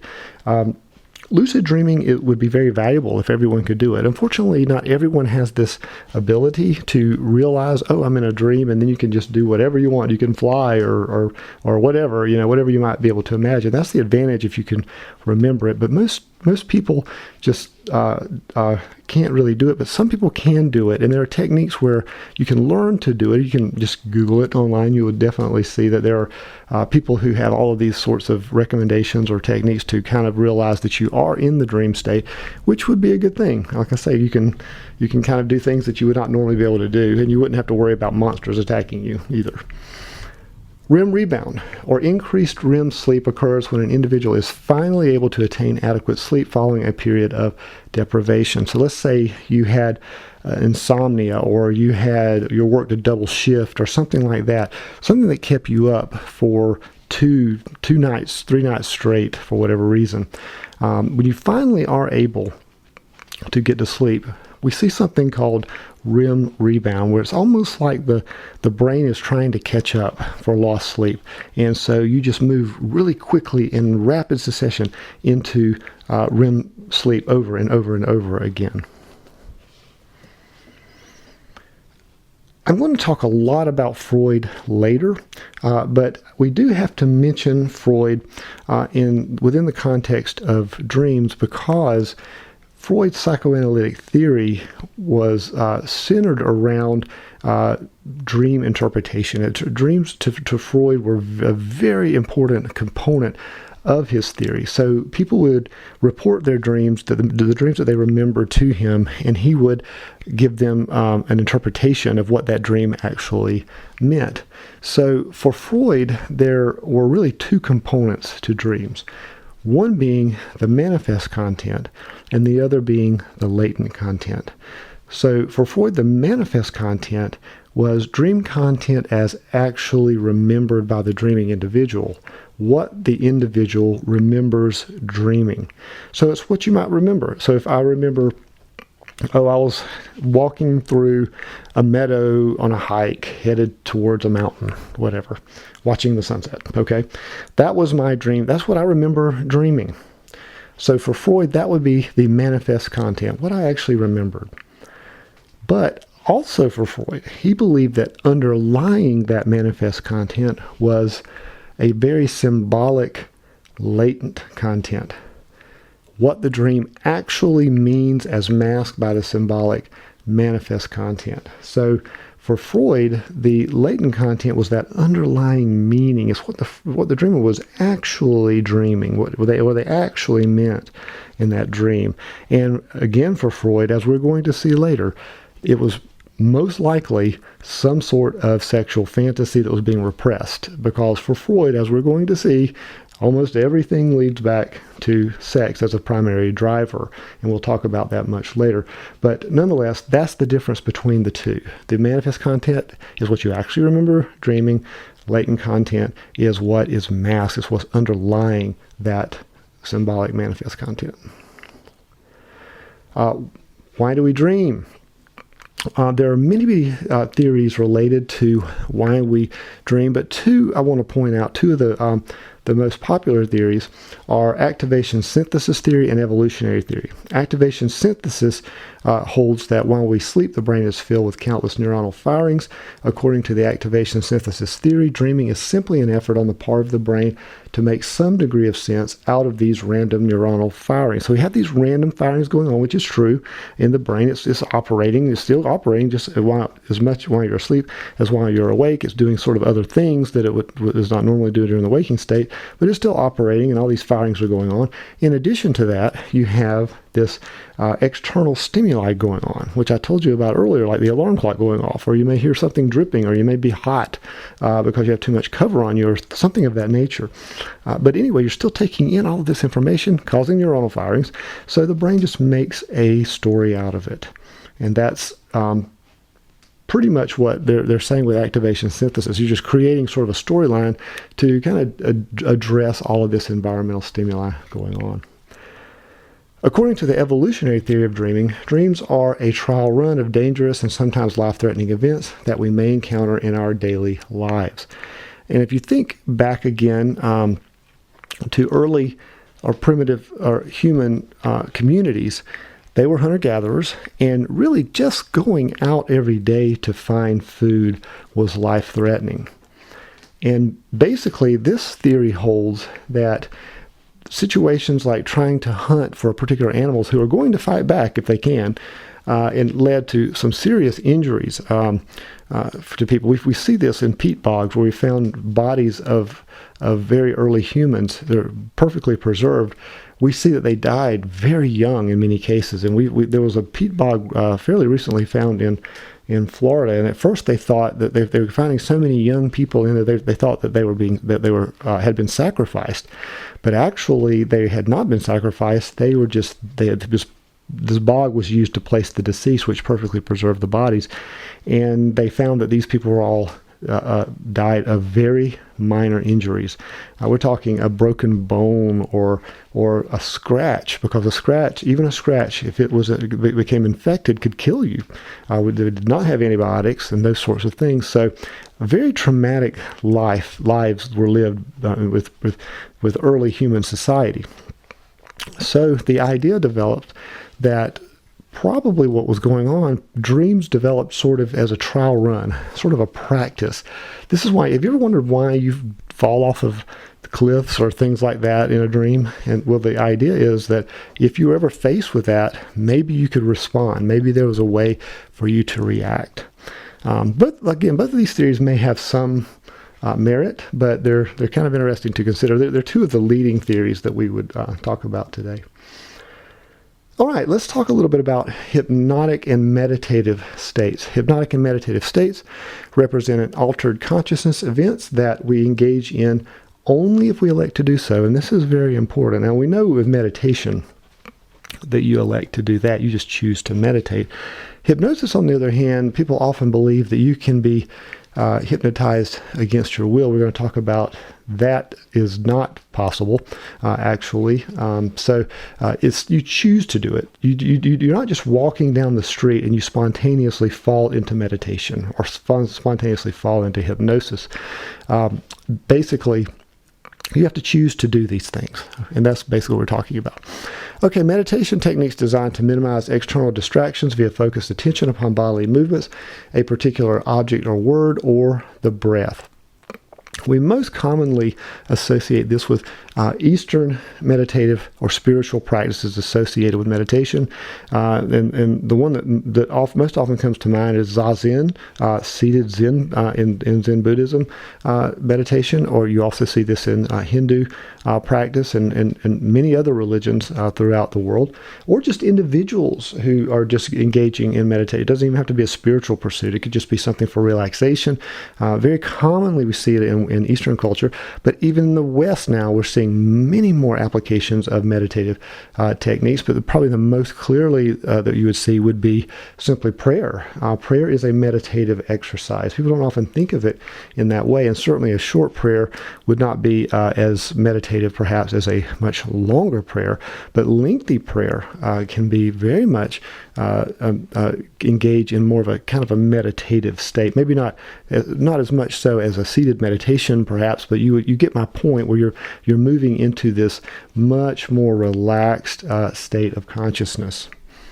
Studies have demonstrated the benefits of meditation in terms of controlling anxiety and in some cases depression, and as we're going to see later, certain types of meditation, most especially mindfulness meditation, is now being used as a treatment for post-traumatic stress disorder and other things. It doesn't always work for everyone for these things, but it can be used in these contexts. Lowering blood pressure levels and developing a sense of psychological peace, well-being, and that sort of thing. So it has some very therapeutic benefits for some. For others, not as much. Some people it doesn't work as well as it does for some, but we do use it in some clinical applications. Which brings me to hypnosis. Now, this is a very complex study. This is actually my area of expertise in psychology. I conducted my doctoral research on hypnosis and published my thesis on hypnosis as well. And when it comes to defining hypnosis, we have a real difficult problem here, because as many people as you ask, even including scientists, what is hypnosis? You're going to come away with a lot of different answers to that. The APA official definition of hypnosis, which you can find on the APA website, is about a half a page long. It's quite lengthy, trying to include everything, all of the main theories of hypnosis in, but even that can sometimes be difficult. Now, what I'm going to give you here is a truncated version of the APA definition, which I think will work for our purposes in this course, just to kind of to have an operational definition from which to begin here. So hypnosis may be defined as a social interaction wherein an individual, the hypnotist, suggests to another individual, the subject, that specific perceptions, thoughts, feelings, or behaviors will occur spontaneously. Now, where in the world did all of this begin? Hypnotic techniques have actually been around really since the beginning of human history. But we can trace modern hypnosis, what would become modern hypnotic clinical practice, to a man named Franz Anton Mesmer. Mesmer was a physician, and he was practicing in Paris, France during the 1700s, and he had become very famous or infamous, as we will see, for a technique that he used, which was called mesmerism after him. You've probably heard this term. Someone was mesmerized. It came from Mesmer. To be mesmerized means to be stunned, or to be sort of in this trance-like sort of state. And basically, what Mesmer believed was that the entire world is connected with this very this invisible sort of etheric fluid that he called animal magnetism, that everything is ruled by this animal magnetism. And this animal magnetism can become imbalanced in an individual. And if you rebalance the animal magnetism, it can restore the person back to health. So a lot of people with all sorts of illnesses would come to Mesmer's salon, as he called it. We would call it a clinic today. And they would have all of these various different types of health problems. And Mesmer would either sit them down or have them lie down, or he would even, sometimes they would stand, and he would kind of walk around them, waving his hands about. And eventually the person would fall into sort of a trance state. And in that trance state, Mesmer would either manipulate their magnetism with his hands, or he would actually use real magnets. These were very popular healing devices at the time, and he would use these magnets and these other things. And anyway, the idea was he would correct their animal magnetism and heal them. And a lot of people were reporting that they were healed. Well, this came to the attention of the medical authorities in France, and at that time, France was widely regarded as the leading country in the world in terms of medicine, and they really were very advanced at the time. So they held a panel meeting, and they even invited an American, Benjamin Franklin. He sat on this meeting as well, to determine whether or not mesmerism was actually a science, or was it basically hokum.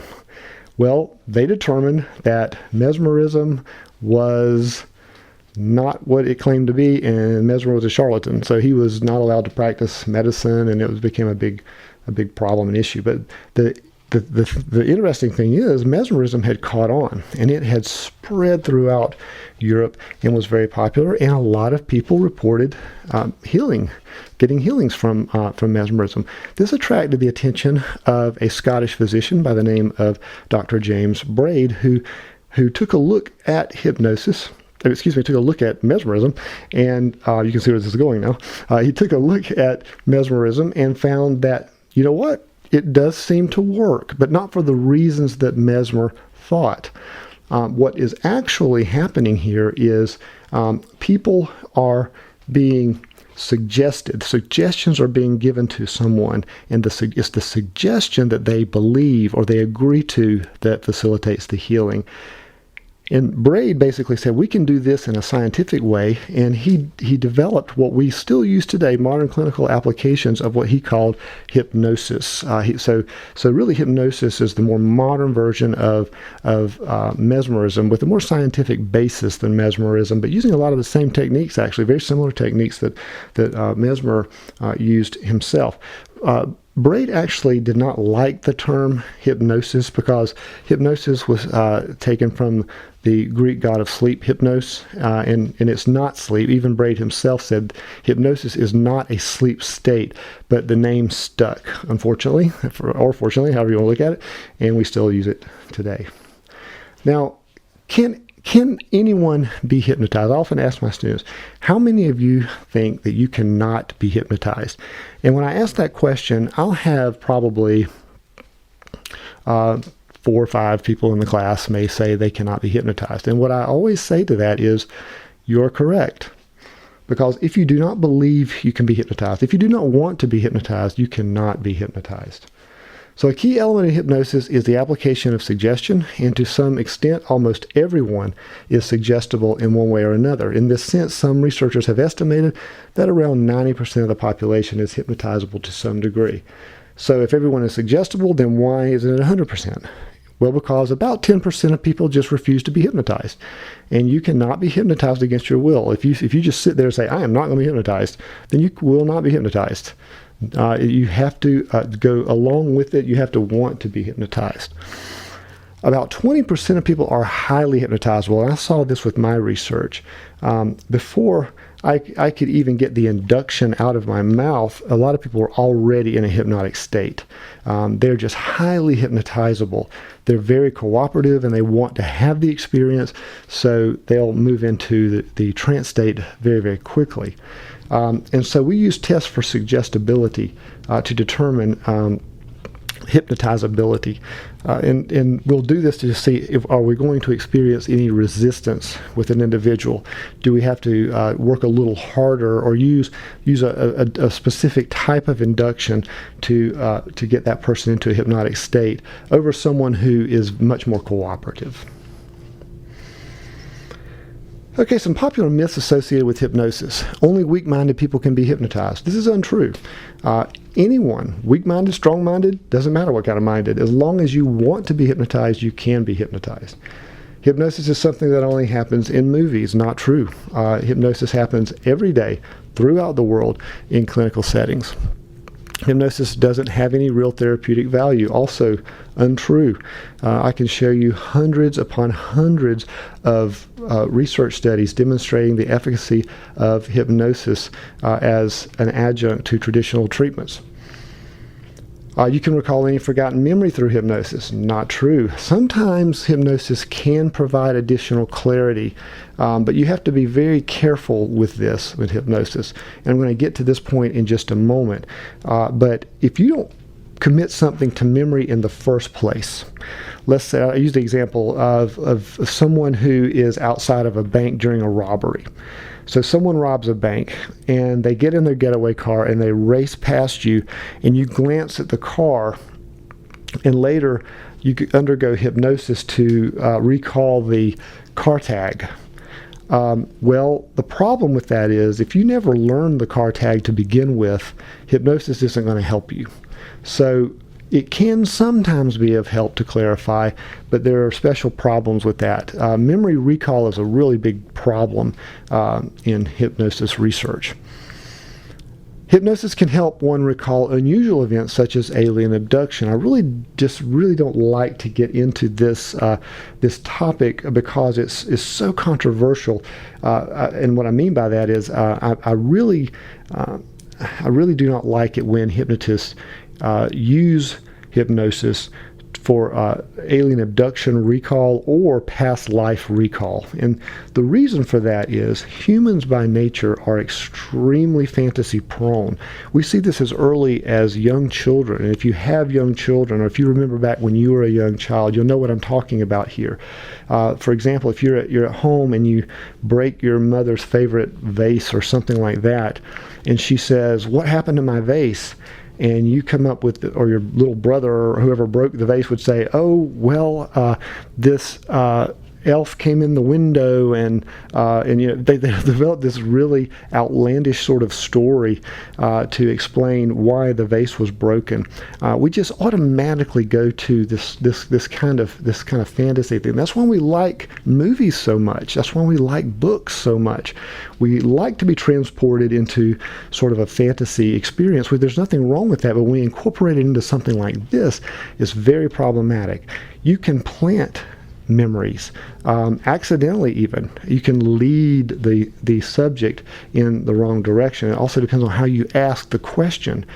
You can actually plant information even if you don't intend to do that. And I've listened to and read transcripts of hypnosis sessions where it was obvious that the hypnotist was asking a question and sort of leading the participant into a certain direction there. So I would be very, very cautious with that, just because of that fantasy proneness. And especially the basic idea with hypnosis overall is that you are in a state of heightened suggestion, which is the case, truly the case. And the way to really think about hypnosis is think of it in terms of like a guided daydream. That's the best way I can describe it. If you've never experienced hypnosis, the experience feels a lot like a daydream, and you understand how pleasant a daydream is. You're just sitting there, just kind of enjoying. You're blocking everything out. You can still hear everything, but you're blocking it out, and you're just enjoying that moment of just kind of checking out a little bit and enjoying that daydream. Well, that's a lot like what hypnosis is. But during those kinds of periods, you're much more suggestible. You're much more willing to listen to a recommendation from the hypnotist and follow through with it. So that's why I'm very dubious and skeptical of using hypnosis for these alien abduction and past life recall kinds of things, because so many things can be planted during that period that could prove problematic or even untrue. You just don't know a lot of times. So it has much better uses than that, and so I'm very skeptical of that. If you're not careful, you can become locked in hypnosis. I've heard this a lot too. This is completely untrue, although it does form the premise of one of my favorite comedies, Office Space. I don't know if you've ever seen it, but I would highly recommend it if you haven't seen it as just a funny comedy. And the basic idea is this guy hates his job, he hates his life. He basically just wants to get kind of zenned out, if you will, and go through life without worrying about anything. So he goes to a hypnotist, and the hypnotist puts him in a trance and basically tells him you're not going to worry about anything. Everything's going to just bounce right off of you and what have you. But before the hypnotist could take him out of the trance, the hypnotist had a heart attack and died. So the main character is just walking through the rest of the movie just without worrying about anything. It's just kind of a silly sort of movie, but it's a funny premise. But it really doesn't work that way.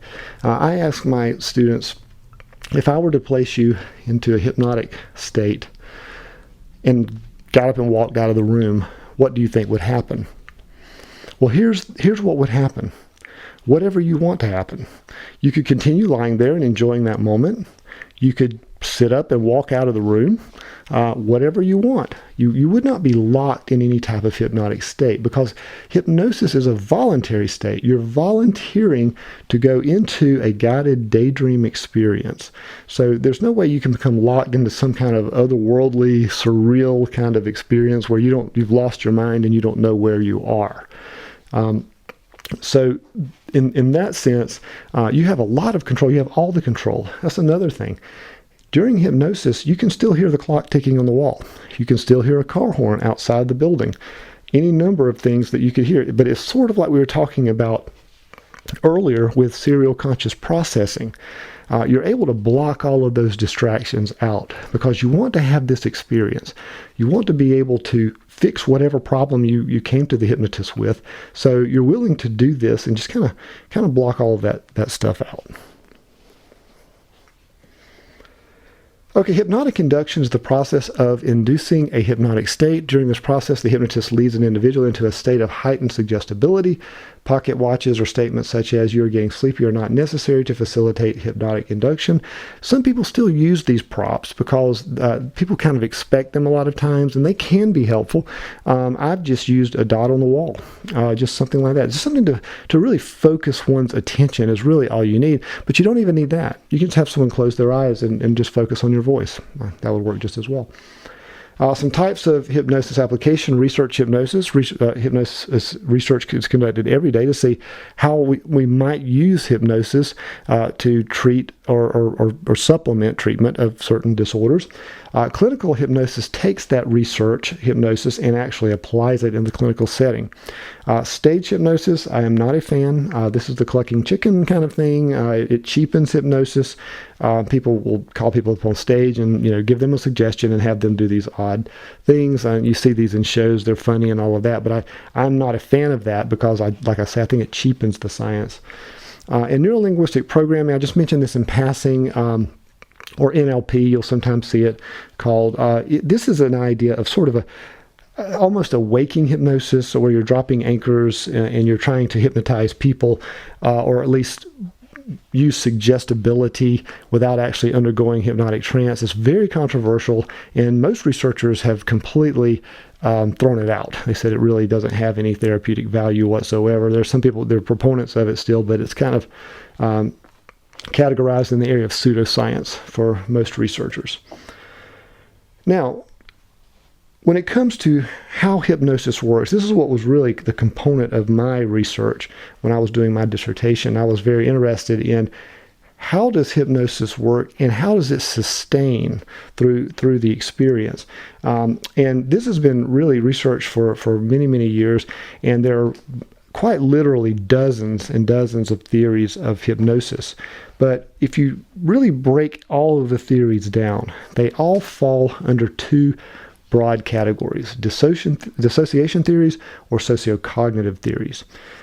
Dissociation theories maintain that hypnosis induces a division in consciousness whereby the experiencing individual is in some manner dissociated from the suggestions they are following. And I can see where this came from. When I was doing my research, after the hypnotic event, I would interview the participant and I would ask them about the experience. And many of them reported this feeling of being sort of separated from the suggestions. A good example is during my study, I did hand levitation was one of the events that I had the individual perform.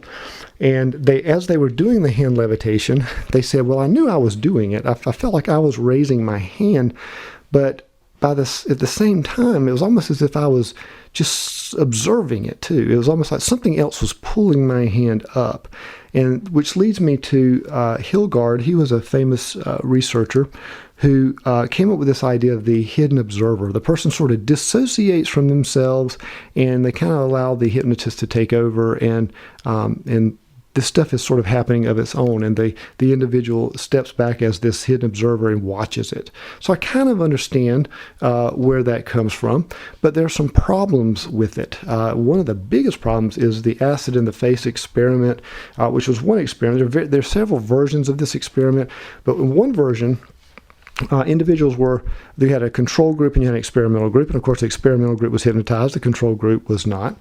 And everyone in the study would sit across a table from the hypnotist, and between the two of them on the table was a bowl of water.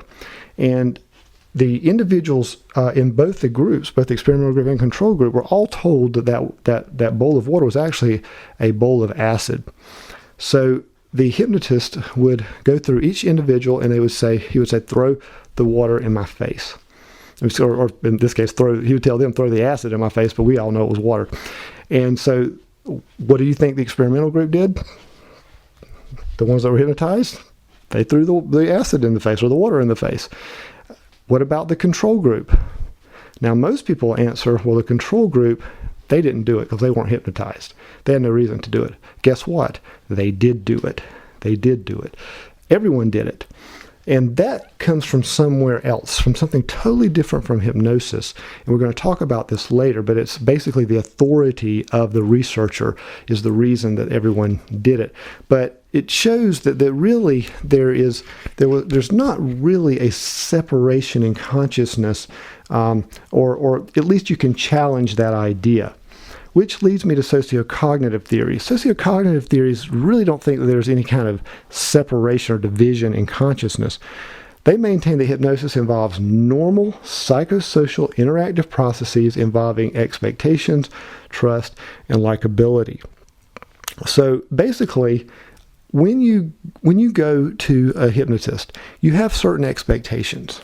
You kind of know what's going to happen because you've seen it in movies or on television shows where you're probably going to ask to sit down in a comfortable chair or lie down and relax, and they may use one of these watches. You're getting very sleepy. These kinds of techniques. So you kind of expect that, and you kind of go along with it. And this is what we call the good subject. The good subject does what the hypnotist or follows the hypnotist's instructions because they want to get better. They're there to get well. Now, this is not to say they're play acting. That's what it sort of sounds like, and people sort of take that away from this. They're not play acting because I'm going to tell you, I adhere to the sociocognitive position myself, and I can tell you that my participants in my study, they had some very amazing experiences. They had auditory hallucinations. They heard things. They had experiences that they felt like they were touching things that were not there. That some of them even felt like they were being lifted up, kind of floating sort of feeling. So definitely they were experiencing very, very profound phenomena. However, it wasn't because they were dissociated from their consciousness. It was because they permitted themselves to be in this guided daydream sort of situation, that they trusted the hypnotist to walk them through this experience, and they expected these kinds of things to happen. So again, people are split two camps, between dissociation and sociocognitive. You kind of can fall down where you may where you may fall, but personally, I feel like the evidence weighs very heavily on sociocognitive because we basically do fall in almost any context. We're following the sociocultural expectations of any given situation, even outside of hypnosis, as an example. Okay, some benefits of hypnosis. There are many. These are a few of the more common ones.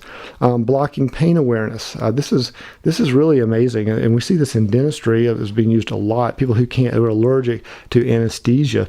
A lot of people are using hypnosis as a way to control pain during dental procedures, or just pain in general. It's really good. Pain remediation has worked very, very, very well for a lot of people.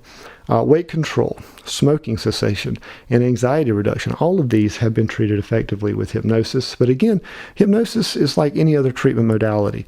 It may work for some, it may not work for others. So it's not a universal, but it has been effective for some people.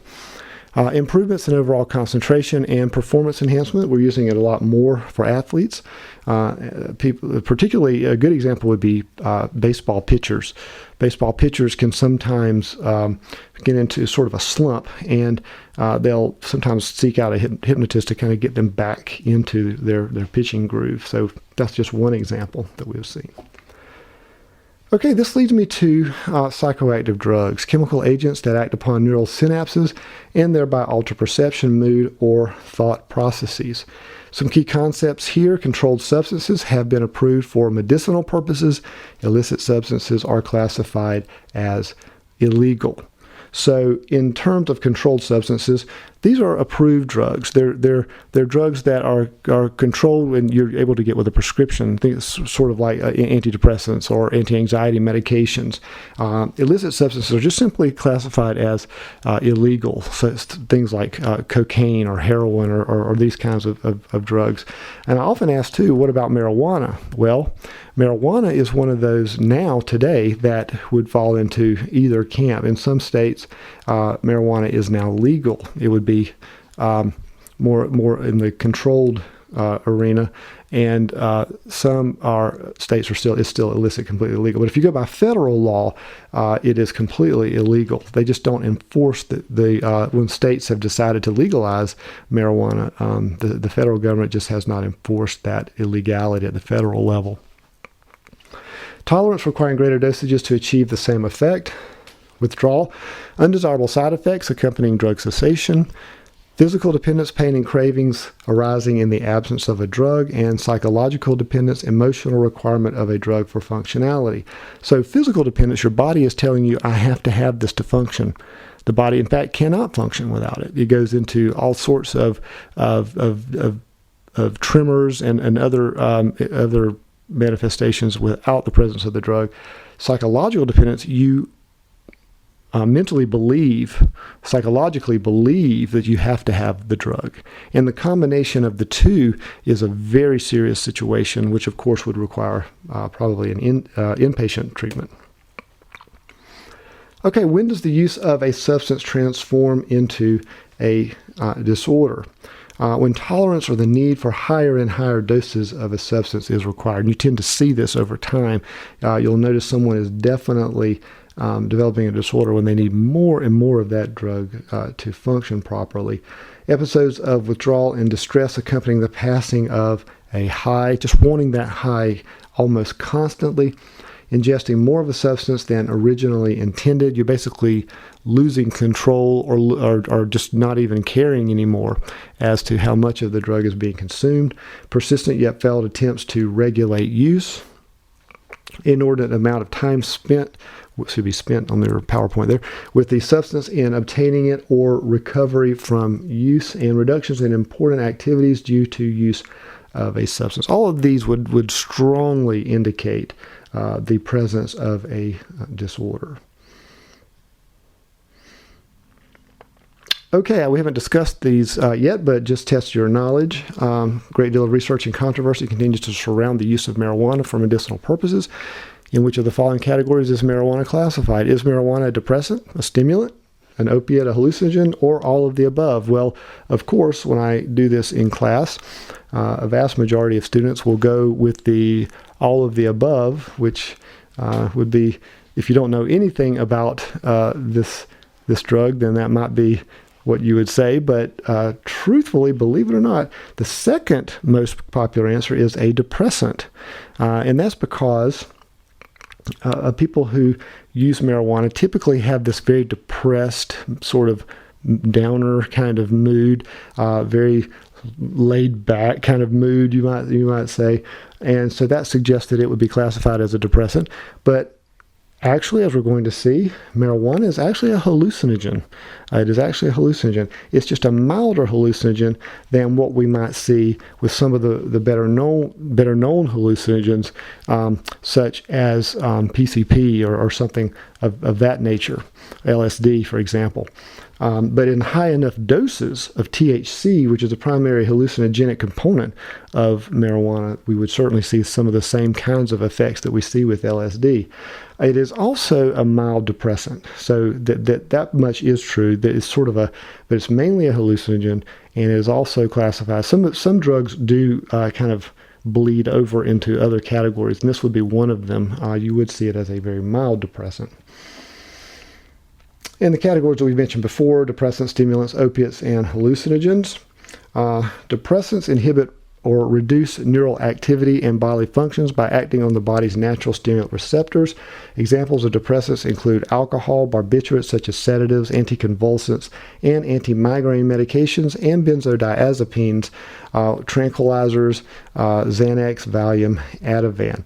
Benzodiazepines work extremely well for what they were designed to do, but there's a real problem with them I'm going to come back to in just a second. But basically, benzodiazepines, and they've called them, there's short versions of them, bennies or benzies, you'll hear. They've been around for a long time, and just like a lot of drugs, most drugs in fact, when they were developed, they were thought to be completely harmless, and they were heavily prescribed, and people would use them thinking that they were completely safe, and they would overuse them, and they would become addicted to them because they do typically work very well in reducing anxiety, and that's what people will typically take the benzodiazepine class of drugs for anxiety reduction. But the issue here is with anxiety, and we're going to talk about this much more in detail when we get to psychological disorders, but people with anxiety tend to experience anxiety a lot, and the use of benzodiazepines ideally is you only use them as needed.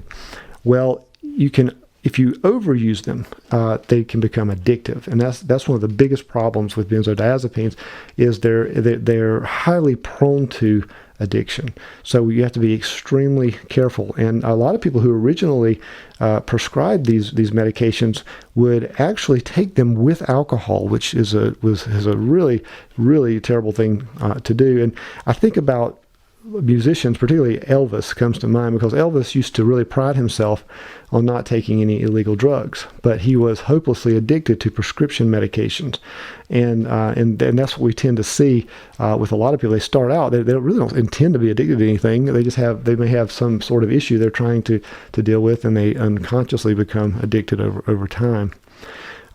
Muscle relaxers are also considered depressants. Other agents, which not typically considered drugs per se, but they can be used like drugs, and they would fall under depressant category, would be butane, glue, and kerosene. Effects of alcohol use impact upon functionality, general slowing of neural processes, including reductions in sympathetic nervous system activity, slower cognitive activity, and compromises in physical responses. You see this, you see the slurring of the speech, you see the stumbling around and that sort of thing. Reductions in memory formulation resulting from disruptions in REM sleep and compromised synapse formation. I talked about this earlier. You're really more sedated when you're under the influence of alcohol than you're actually sleeping, so it does impact or interfere with the formation of memories. Notable impairments in self-control, inhibition, and judgment, higher prevalence of accidents, and displays of aggression. just briefly, I want to touch on something very interesting, expectancy effects. We see this not just with alcohol, but this is such a great example of expectancy effects that we may encounter in research.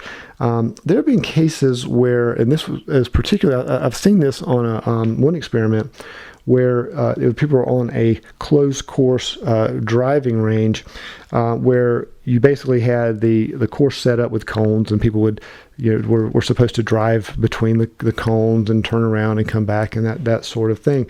And you basically would have these two groups of people, and one would be given alcohol, and the other would be given a placebo of something that may have tasted like alcohol, but wasn't actually alcohol.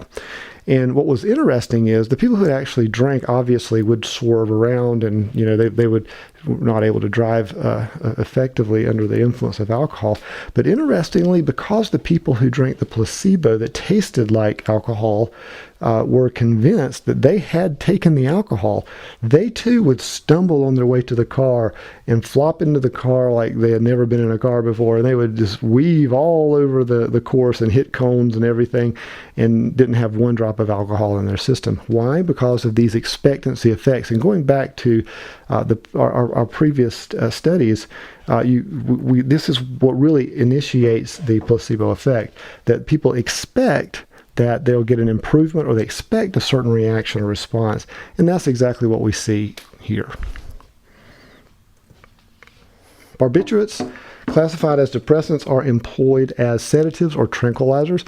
As such, these drugs serve to depress central nervous system activity. Some well-known barbiturates include phenobarbital, nambutal, and seconal. You may notice that AL ending, and that's sort of a very highly recognizable component of barbiturates. When you see the AL ending, it's probably, not always, but it probably is most likely a barbiturate. Typical effects include anxiety reduction and sleep induction. Side effects associated with barbiturates include memory impairment and compromises to judgment and concentration. If combined with alcohol, serious complications, including death, may ensue. Opiates, derived from the opium poppy. Opiates create an endorphin effect by depressing neural functionality and slowing bodily functions. Opiates depress nervous system activity, thereby reducing anxiety and pain. High doses of opiates typically result in euphoria. Opiates act on receptor sites for the body's natural pain reducers, endorphins. And endorphins, that's basically what it is. We have this natural ability to fight pain, called endorphins. And these receptors that accept these neurotransmitters that will often really respond well to any exposure to opiates. And so that's what we will tend to see here. And some people who have a lot of these receptors tend to be much more prone to addiction than others.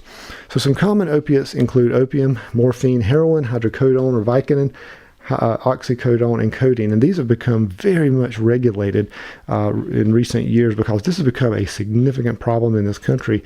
And a lot of people have become addicted, hopelessly addicted almost, to these opiates. And it's a real tragedy. And as you see here, opiate abuse is a significant problem in the United States. Statistics demonstrate that in the U.S., more deaths result from opiate overdose, if you can believe this, than cocaine and heroin combined. That's how big of a problem that this really, really is. So very terrible issue that we're experiencing with opiates. Stimulants accelerate activity in the central nervous system, create feelings of high energy, and contribute to the suppression of appetite. This is why in a lot of diet pills, you would traditionally see very, very high levels of caffeine, because we do see this as a direct result of high levels uses of stimulants. It does actually curb appetite. We see this also with nicotine use. Other responses associated with stimulants include dilated pupils, increases in breathing and heart rates, and elevated blood sugar levels. Common stimulants include caffeine, nicotine, Ritalin, amphetamines such as Adderall and Dexedrine, methamphetamine, cocaine, and MDMA, or ecstasy, an amphetamine derivative, and also a mild hallucinogen. People will, when I talk about this in class, I'll often get questions about Ritalin and Adderall, particularly Ritalin a lot. People will say, wait a minute, if you're saying that Ritalin is in this amphetamine category, why in the world is it prescribed for people with ADHD who are already prone to being more hyperactive. You're giving someone who's already hyperactive a stimulant or even an amphetamine class drug. Well, the reason for this is the theory behind using something like this for ADHD is that you're basically overwhelming the system, a system that's already highly aroused. You're adding even more arousal stimulation, and it overwhelms the system and brings it down. So sort of a fighting fire with fire kind of approach, and it does work pretty effectively for a lot of people experiencing that particular disorder. There have been other applications for amphetamines. You'll see the slide here. During World War II, German soldiers, pilots, and tank personnel were issued Pervitin, a potent amphetamine. Adolf Hitler regularly used methamphetamine injections. Japan provided citizens and soldiers with methamphetamines. It's been used throughout history, particularly modern history, for all sorts of different unusual applications. Nicotine. The central effect of nicotine use is addiction. In fact, some users of both nicotine and heroin have argued that of the two, nicotine is the more difficult substance to give up completely, which is shocking. Heroin is so highly addictive, but people will often claim that nicotine is just an amazingly addictive drug. So what does nicotine do? It causes increased alertness, increases heart rate, blood pressure, relaxes muscles, and releases neurotransmitters that aid in stress reduction. This is one of the reasons why you'll see people who use nicotine, whenever they become really stressed out or anxious, they'll immediately go and smoke a cigarette. And because it actually does, it's clinically proven, it does actually reduce stress and anxiety. However, the cost is not worth it. There are other ways to reduce stress that will be preferable for sure. Reduces blood circulation and suppresses appetite. Like I said, all stimulants tend to do that. So with people who have smoked for many years, when they quit smoking, they often will gain weight because of this. The nicotine had actually curbed their appetite all of those years, so that's not uncommon. So why do people smoke? People typically start smoking due to the influence of peers, media, and culture. People continue to smoke due to the stimulating effects associated with nicotine.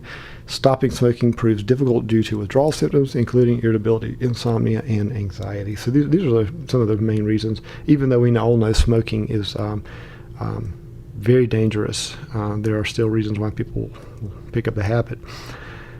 Cocaine blocks the reuptake of neurotransmitter serotonin for improved mood, dopamine stimulating reward centers, and norepinephrine energy boost. Euphoric effect on consciousness for about 45 minutes. So you can see here it hits three major centers. This is why cocaine is such a problematic drug. Again, like other drugs, when it first was developed. Now it's been around for centuries and centuries, but the refined form of cocaine, when it was first it started being introduced into products or introduced as a drug in society, it was touted like other drugs as being harmless. Believe it or not, Sigmund Freud was a huge proponent of cocaine. He himself used it a lot. He believed it was a great cure for depression. And I'm quite sure that in the short term, he might alleviate some depressive symptoms, but guess what? And it's not a cure for it at all, and it even creates a worse problem. So Freud eventually learned that. He himself became hopelessly addicted to it, and took him forever to get off of it. So cocaine is highly addictive, even though people believed it was not originally. It was found in all sorts of medicinals. In Coca-Cola, in small trace amounts in Coca-Cola, even it was used in all. Again, it was believed to be harmless. So that's why it was so used so much in the early days. But of course, now it is classified as illegal. Euphoria, including pronounced self-confidence and increased heart rate, terminates in a crash sensation, worse than before ingesting the drug. That's what you see. You'll see this high coming on. It'll last for about 45 minutes. Then you will come down in a crash far below where you started off. So what do you have to do? You have to hit it again, and so you go on and on and on, and this cycle of addiction develops. Includes depression, physical pain, and agitation. So you're way worse off. Cocaine leads to just way worse feelings than you ever started off with. Over time, tolerance develops, withdrawal symptomatology becomes worse, and large quantities of the drug are required to simply feel normal. Methamphetamine. Methamphetamine causes the sustained release of the neurotransmitter dopamine associated with reward. The euphoria associated with this dopamine release may continue for as long as 8 hours. This is the real tragedy of meth. It hits that reward center in the brain, a major, highly euphoric feeling lasting for a day, or at least 8 hours or more sometimes, but about around 8 hours, and it is cheap. It's extremely cheap. So you get all of this, and that's why it's become such a rampant problem in our culture. But the disastrous effects of meth are almost immediate. A number of physiological alterations are associated with prolonged use of methamphetamine. One of the more common is rapid deterioration of the teeth and gums, popularly known as meth mouth. And if you look at your PowerPoint, you'll see a picture of this. And really, there are other photos you can Google of people who have used it, really not even in a very on a long-term basis. And you have a photo of before they started using meth and a photo after use, and you can see that they'll age in just a short time what looks to be 20 or more years, because basically what meth will do is it completely just starts eroding your cell structure. It prematurely ages you. Believe me, this is one thing you want to stay away from. Long-term use of methamphetamine is associated with insomnia, confusion, anxiety, mood disturbances, and the display of violent behavior. Additionally, psychotic symptomatology such as hallucinations, delusions, and paranoia may develop. And this is what we tend to see.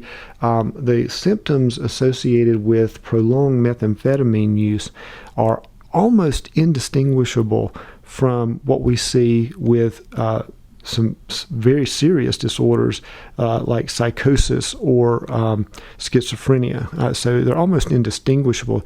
So again, this is one thing that you definitely want to avoid. MDMA, ecstasy, or Molly. You see all sorts of street names for this drug. Basically, I think when parents find out what the slang is, the kids will change the name again. It just goes on and on and on. But those are some of the more common ones that we have seen. And I point out to you that a lot of people, MDMA or Molly has always been viewed as the love drug. This is very harmless. People used to go to raves or parties, and they would just pass this around, and everyone would just have a great time, love each other, or so you hear. But I do, if you have your PowerPoint open, I want to point to what MDMA stands for.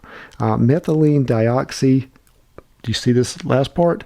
Methamphetamine. It is a derivative, say a similar class of drug, meth. So you remember we were just talking about how dangerous meth is. So here is another version, and people don't realize what they're getting into with this. Again, you're acting on dopamine, norepinephrine, and serotonin receptors. MDMA produces distortions in perceptions of time and sensations, increases in energy levels, pleasure, and emotional warmth. Popularized at local social gatherings such as raves, the physiological effects of MDMA may last between, again, very long, 3 and 6 hours. Incorrectly believed to be harmless, MDMA may result in short-term effects such as dehydration, overheating, high blood pressure, and behaviors that one later regrets. But this is what I want to draw your attention to. These long-term effects may include suppressed immune function. This can actually hamper your immunity, your ability to fight off disease. Sleep and circadian rhythm disruptions, which we've already talked about how important that is. Impairments in cognitive functionality, the way you even process information is impaired. And this one is very significant. Damage to serotonin-producing neurons. Now, serotonin is our body's natural mood stabilizer. When you have a disruption in the ability to produce serotonin, that will lead to pronounced depression, and it can lead to lifelong depression in extreme cases. So again, Molly, MDA, ecstasy, whatever you want to call it, is not a harmless drug, and it can cause serious problems, particularly in the long term. Hallucinogens impact the proper transmission of serotonin, thereby resulting in distortions and alterations in perception of time and space, changes in mood, and remarkable hallucinations. Also known as psychedelics, literally meaning mind manifesting, hallucinogenic substances may occur naturally or can be produced synthetically. These came to light, again, these have been used for thousands of years, primarily by indigenous cultures, but they have been, they really hit the scene, if you will, in the United States and really around the world during the 1960s. There was sort of this explosion of this sort of what was called the acid rock culture or psychedelic rock, where the cooler your band name, the cooler you were. And you see this rash of kind of humorous by today's standards band names that were going on then. Band names like Strawberry Alarm Clock or Cream, and I could Deep Purple. I could go on and on and on. They have these sort of psychedelic names because these people were experimenting with all of these psychedelic drugs, trying to expand their consciousness or what have you. One of these bands actually survived even into. They're not really together now, but fairly within the fairly recent past, we're still together. And you may have often wondered why they had such an odd name, but it's because they came from this psychedelic rock era, and that is Pink Floyd. That if you go back and listen to some of their original music, I'm telling you, you don't even have to be on any kind of hallucinogen. It sounds like a hallucination. It's a very hallucinogenic kind of sound that they had, and they've always had these odd sounds. But that was really back when they first started out that you could really see that they were coming out of this. So you had this experimentation going on with these things, and a lot of times people thought, oh, these aren't dangerous or they're not addictive or anything like that. But again, just like we always find, there are definite dangers, particularly with certain individuals. Everyone's the way. Everyone responds to certain chemicals is different. So you can't say that there's a universal, oh, this drug's okay. It just doesn't really work that way. And we've seen this universally with medications. So common hallucinogens include, as we mentioned, LSD from fungal spores, marijuana, ecstasy, PCP, mescaline. Mescaline is one. Mescaline is the synthetic version of the peyote cactus. Peyote was used by Native American culture in the desert Southwest. They would consume peyote and go out into the desert on a vision quest, and it's still legal in the Native American Christian church. Is considered a sacred element. It's legal for them. It's not legal for you to join the church. A lot of people say, how do I join that church? You can't join the church. You have to be born into the church. And it's not legal for anyone outside of that. But it is a sacred herb in their tradition. And mescaline is basically a synthetic form of that. Ayahuasca and DMT, I mentioned DMT earlier in terms that we actually can produce naturally DMT, but it's also you can derive it synthetically. And ayahuasca is also very similar. This has been used for centuries in shamanistic cultures in Central and South America, and researchers are taking a look at it now to see if there's any kind of medicinal use that we might have for it. I haven't seen any reports yet to demonstrate exactly, 100% there's something that could be used here, but there is ongoing research. Hallucinogen use may result in impairments in perceptual abilities, motor skills, and reaction times. As THC accumulates in the body, subsequent uses may result in increased effects. In time, shrinking of brain tissue associated with emotion and memory processing may occur. So again, as we say, none of these drugs are safe. They all have long-term side effects. We do see substance abuse in some adolescents. Research has demonstrated that adolescents have a tendency towards overestimating substance use among their peers, possibly resulting from stereotypical images portrayed in movies. Receiving more accurate data tends to reduce the risk of alcohol abuse among teens.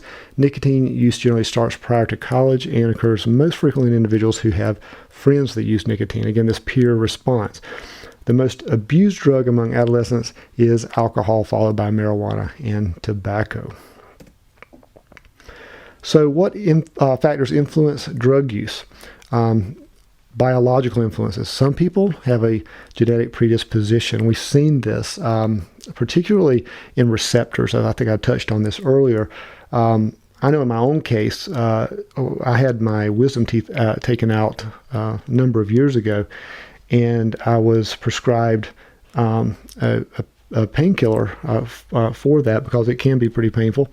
I took one of them, and I felt like I was kind of going out of my mind. I did not respond well to it. I was nauseous, and I didn't even take the rest of the prescription because of that.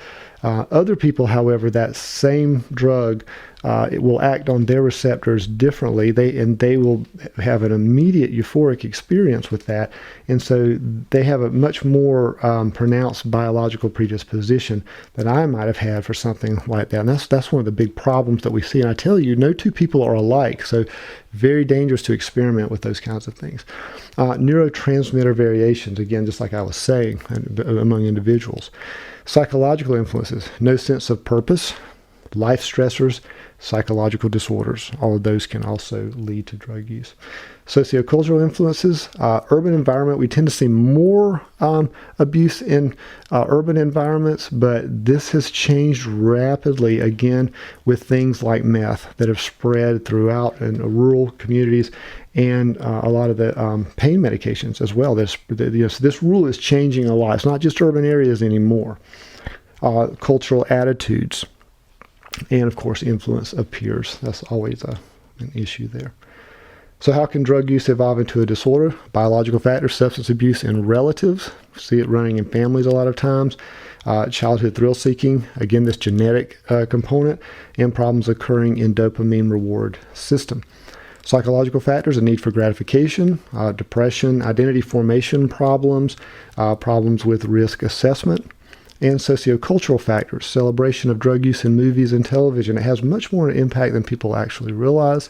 And of course, mimicking the behavior of peers. Everyone wants to fit in, so a lot of times they will do things that they might not otherwise do. Thank you. I hope you have enjoyed this lecture.